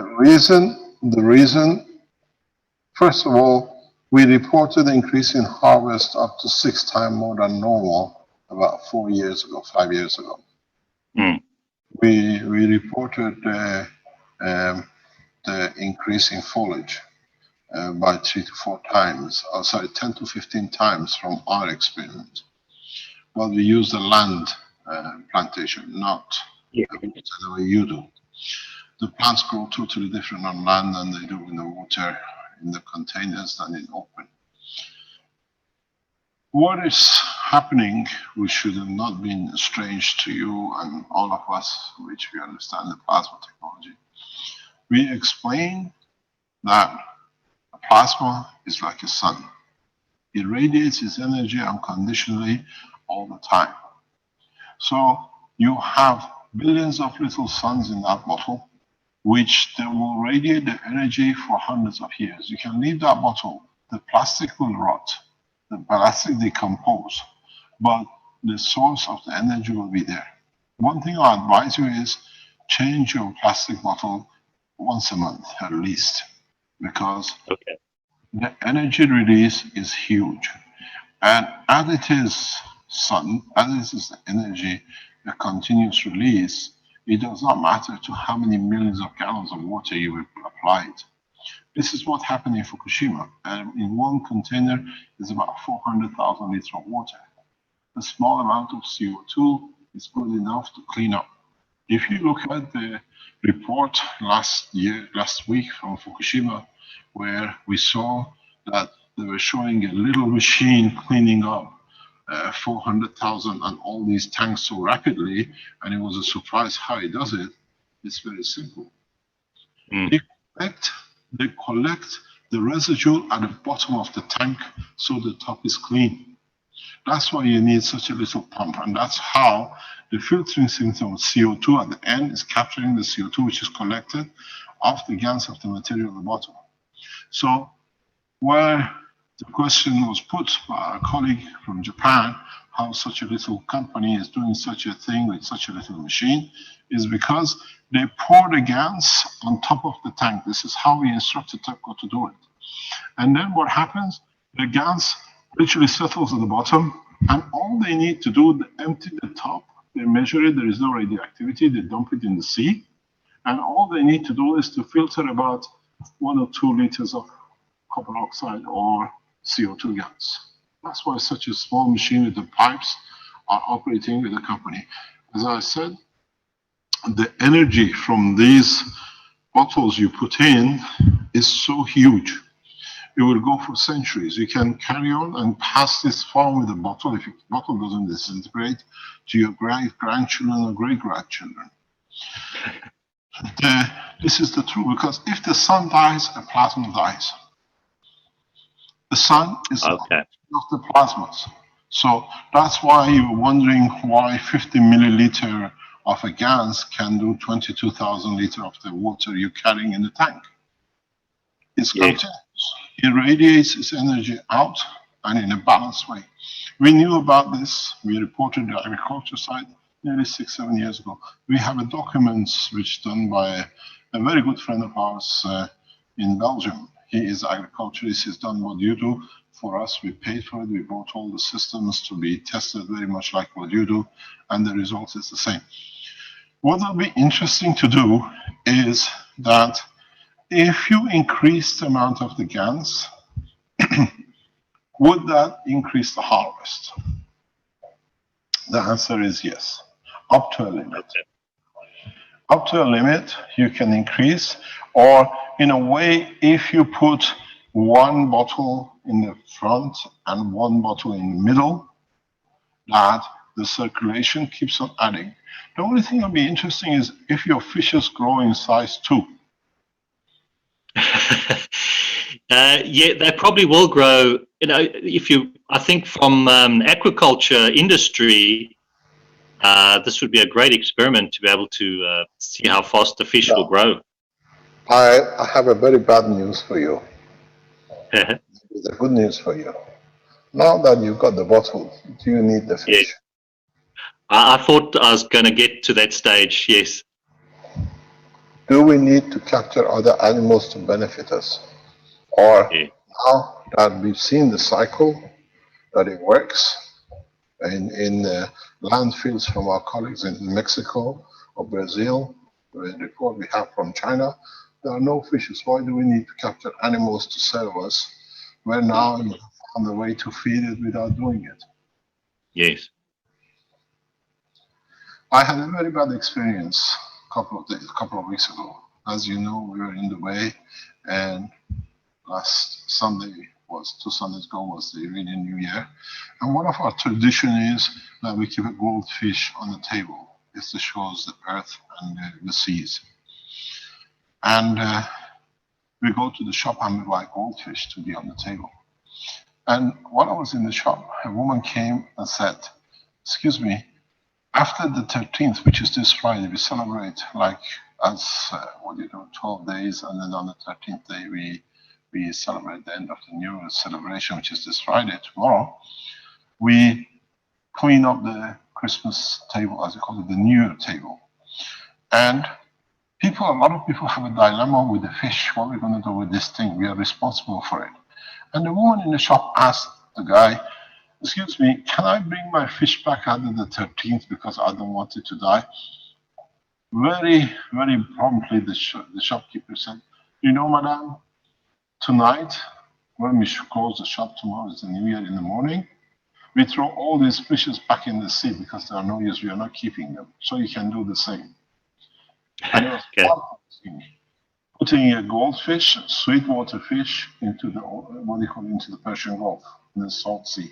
So, do we need to do these things? And do you need to capture and keep the fish tank once now you have found the floating energy? Yes. It's in so many ways not to only save on the cost of the fish and maintaining the fish. Maybe you need to put a couple of bottles of the gas where the fish are in that tank and carry on with the same process. It saves you on the keeping of the fish too. Yes, so I'll be doing some experiments where I'm trying to grow then without the fish and just purely the plasma in the water. So I'll do some experiments there. What will be interesting to see is what about if you hang CO2 gases into the atmosphere, not only in the water. Okay. To see if the air carries the CO2. We had some experience with farming in Belgium with the tomato people, where they were using gas fires in the greenhouses. And I said to the guy, "Why are you doing this?" He said, "Oh, the exhaust of the gas is what I don't have to buy CO2 to give to my plants at night. So yes. I switch on the heater and I get the CO2 and my plants will stay warm and I get my CO2. So we have said now, I think you can test it to see if you hang, because you got a closed enclosure of the plastic, hang a few baskets of CO2 just over the plants in one of the greenhouses, because they're connected by water, but they're not connected by air. It's an isolated environment. So let's see if you can come back to us, and because you can do this every 30 days to show us if there's a difference in the growth. It's all right. Thank you very much. The knowledge you bring us is fantastic. It's information of how. I wonder something else. Do you know where your plants go? Do I know? Do you know where you sell them, who your customers are, or does it go to the supermarket? No, we know all our customers here, so they all go to restaurants and local shops. Ask them in a few weeks' time when you start supplying all these, if there is any change in the behavior of the customers. Okay. To see if he has that social structure calmness, because they receive from the plant what they were short of. Because what we eat is what we receive. It will be interesting as a social observation. Create a happy community. Yeah, but in a way, now with what you've done, gas has become part of our food chain. And yes, it's in the market, so there cannot be any objection what it's going to do. It is how it's going to change us. So one of the things is what happens if we eat the food which receives the energy. We know our colleagues in Mexico and Brazil report that they have already been eating it. Dr. Gota said he doesn't know what the feeling was about the potatoes he cultivated in Kenya. But now you're first person in a way, officially, which are marketing gas produced harvest. And yes. You need to see it. Thank you very much. It's a fantastic presentation. It's actually perfect to see it. Please keep in touch. Get in touch with Dr. Gota, who's doing the agriculture part. Dr. Gota is an agriculturalist, economist. So maybe together we can bring a lot of knowledge for our farming section. All right, I'll do that. It's beautiful. It's very nice. I saw your scale presentation about a few days ago. Caroline sent it to me. He said, look at the difference. I didn't know it's you, but it's beautiful how you presented it. And it's very scientific. Thank you very much. Thank you. Thanks for your knowledge. There's one similarity to your experiment, and it would be interesting to see. You already have a lot of additional growth, but what the conditions of all of these experiments are still more or less optimal. How would it be with the same experiment, the same treatments with the GANs in harsh conditions, in hot, cold, or with low water? And it would be interesting to see if how the result would be of that. For example, in growing food in a desert and in really cold environments. And I assume the result would be even greater. We will be doing this trial in United Arab Emirates in coming weeks. We will be testing agriculture in desert. And then we report to you because we have access in Dubai and Abu Dhabi. We literally sit on the desert and we'll report on this because it's something which will be done in the next few weeks. And we more or less will report back on that unless somebody else has done it or can do it before we do. That's nice. Maybe Dubai will be green soon. Dubai is green. The problem is with the places like United Arab Emirates is that every plant, every tree you see has a pipeline to it. Without it, it dies. They say within 4 weeks, if the water circulation in Dubai stops, there'll be no plants in the city. Because everything has underground pipes, plastic pipes. And it's a very good indication, and a huge amount of money is spent keeping plants, keeping the city green. We're looking at it as we now operate through Dubai, as well as here in Italy and other countries. We're looking at how we can make United Arab Emirates green through the moisture of the desert. It's very amazing, unless you don't stay in it. Some of us, most of us, most probably have experienced it. During the day, it's absolutely boiling hot. And at night, when you wake up in the desert, everything is moist and wet. It's very strange. And we stayed in the desert to experience this one. And it's in the morning, everything is literally soaking wet. The tents, the car, you can't even sit on the chair, or you call it the cushions. So it's not the lack of water, it's the lack of being able to hold on to the water at the point when you need. Of course, you were there in the winter time, not the summertime. It's something we have to experience if it's the same during the summertime in the morning. What they say is more or less in the morning is always the dew that you receive. Would we be able to use that in absorbing the energy in feeding? Because this is the ultimate goal in places like in Africa where they die, people are hungry because of their failure of the crop. Can we use this technology to feed them?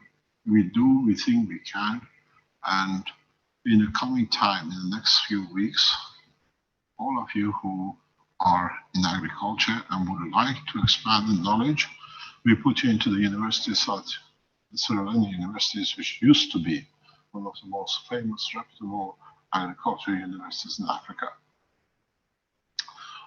So you can actually do data collection and everything else directly in the university.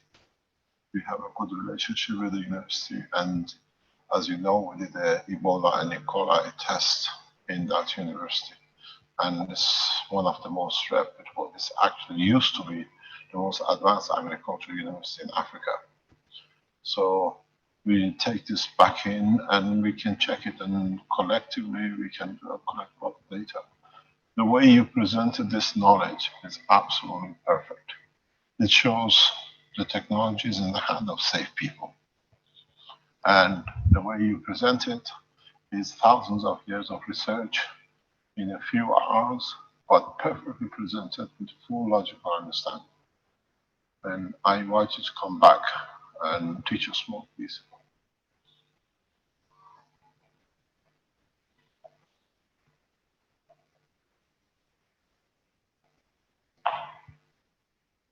Hello. Are we there? Hello, Mr. Kesh, I'm here. Whoops, my picture showed up again there. Did we lose you or did we disappear? I am here. I'm not sure about the other guest. I think was he finished at that point? Yes, I'm finished. Thanks, Rick. Okay, great, yes. Thank you very much for your presentation. Please come back to us in 4 weeks or 6 weeks, whenever you can teach us more, we can learn. Yes, we've got lots of experiments on the go and lined up, so we'll keep you up to date. But how do you do your farming if you do all these experiments? In between. Thank you very much for your time. Thanks. So, Mr. Kesh, we're coming up on like 3.5 hours or something like that. It's stretching out a bit. Have you seen Benjamin anywhere? You're waiting for him. Benjamin, okay. Any word on Benjamin? Benjamin. Or how they managed to put you in a test tube? You're still wrestling with the data, perhaps. I don't see him here. He can put up his hand if he's in the viewer list, or can otherwise. Internet problem in the background.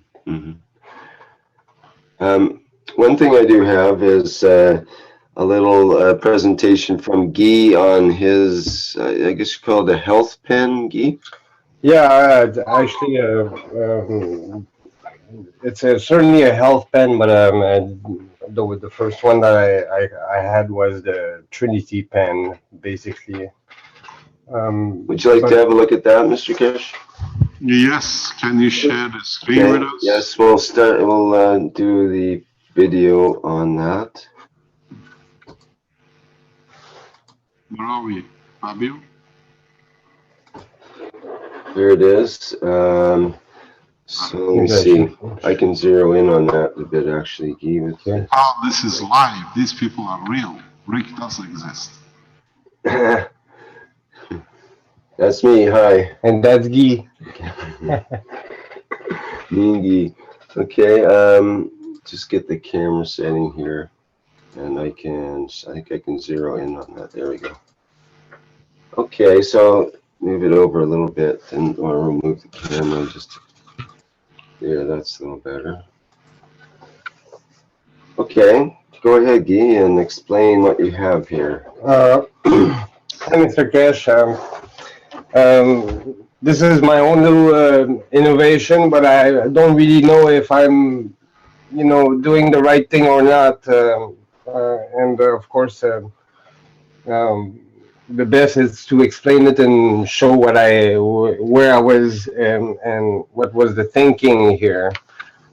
Basically, here is my CO2 health pen.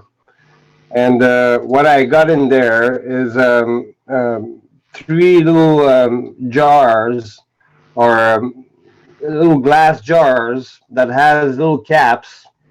And actually, I think you can see in there that they all got like a pin, and they all kind of inserted, and inside of it, I kind of spun it like a little coil, and they all sealed up.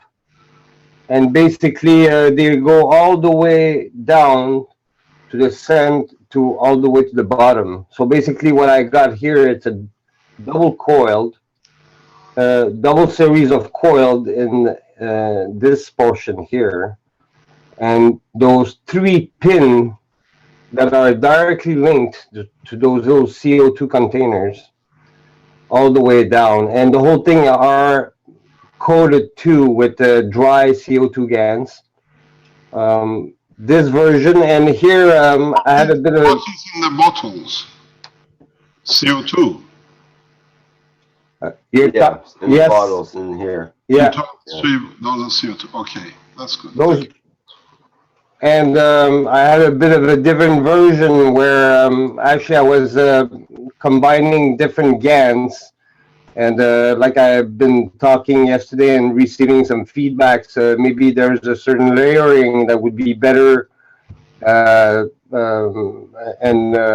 I don't know. It's this is a bit of my display of the idea there. Can you take a picture of it that we can see the field flow? Usually with the cameras, you can take a picture and we see the field flow around them. If there is, must be a difference, but how different it is.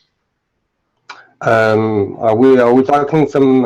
You mean like a Curlian photograph camera special? Yeah. If you have, you can do it with a normal handheld telephones nowadays. You can see the.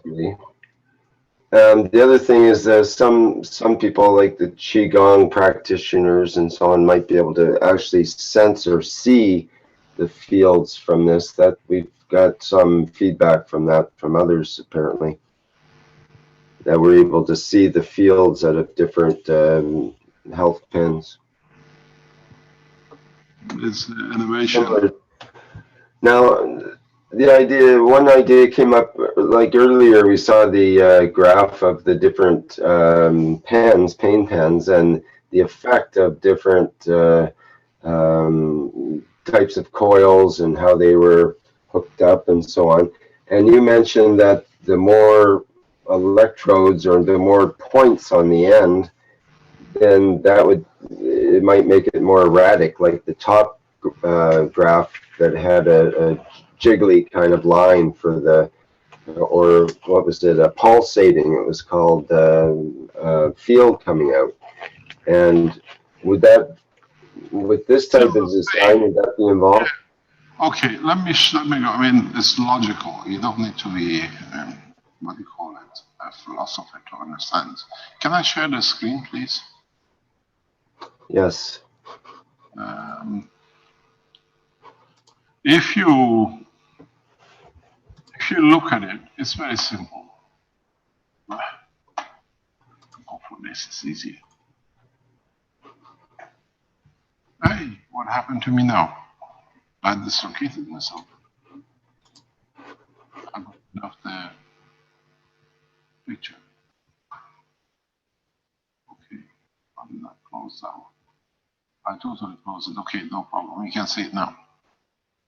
If you look at the single magnet, which I always promote, where you have a double coil, which is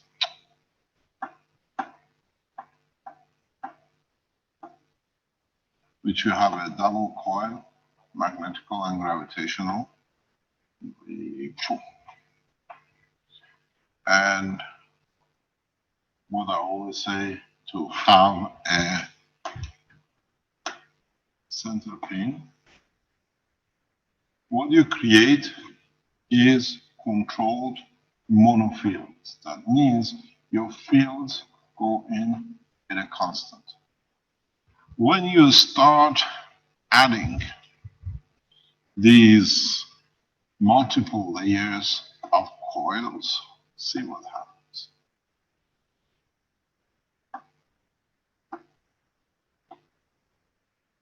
Each one, don't forget this one is this way, as we see. This one is this way, as we see. And you have this one as this. Now you see fields, because each one creates different strength. If you remember when we spoke about the gravitational magnetic field, magnetical and gravitational, the spectrum is like this. So you are mixing fields. So that's why you get randomness. And this you have no control. You don't know what you're feeding. Depends what the strength comes from there. This is one of the reasons I keep on explaining that do not use multiple pins, because you do not serve any purpose. It does not. A lot of people think they twist the back and they connect it. Do you know what you're doing? Do you know what you're delivering? Do you know what the strength you're delivering? We don't put any ganses on the coils because it's enough. It's a GaNs, the copper. You put a CO2 on it, you connect it to the emotion, you have the GaNs, you have the copper. That's why then you decide you're going to be emotional pen or a physical pen because it's copper oxide. That's all you need to do. These multiple inventions and turning, you have to measure, but can you repeat the same? Because when we do this, more or less, we know the spectrum is one continuous. Here, when you mix, then you have everything. And that's why in the graph shown from Taiwan, you saw these things. And then you see the same. There is no pattern into it. There is no strength. The pens we produce on the Keshe Foundation website, you buy the pens, that's why they're effective, because energy is concentrated. Here, you have disbursement and nothing more or less. It looks good. You have a lot of things in the tube, but does it serve any purpose?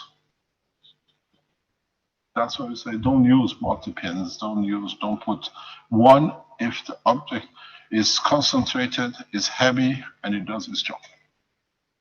You make a spectrum, what are you delivering? Just because you made a grade.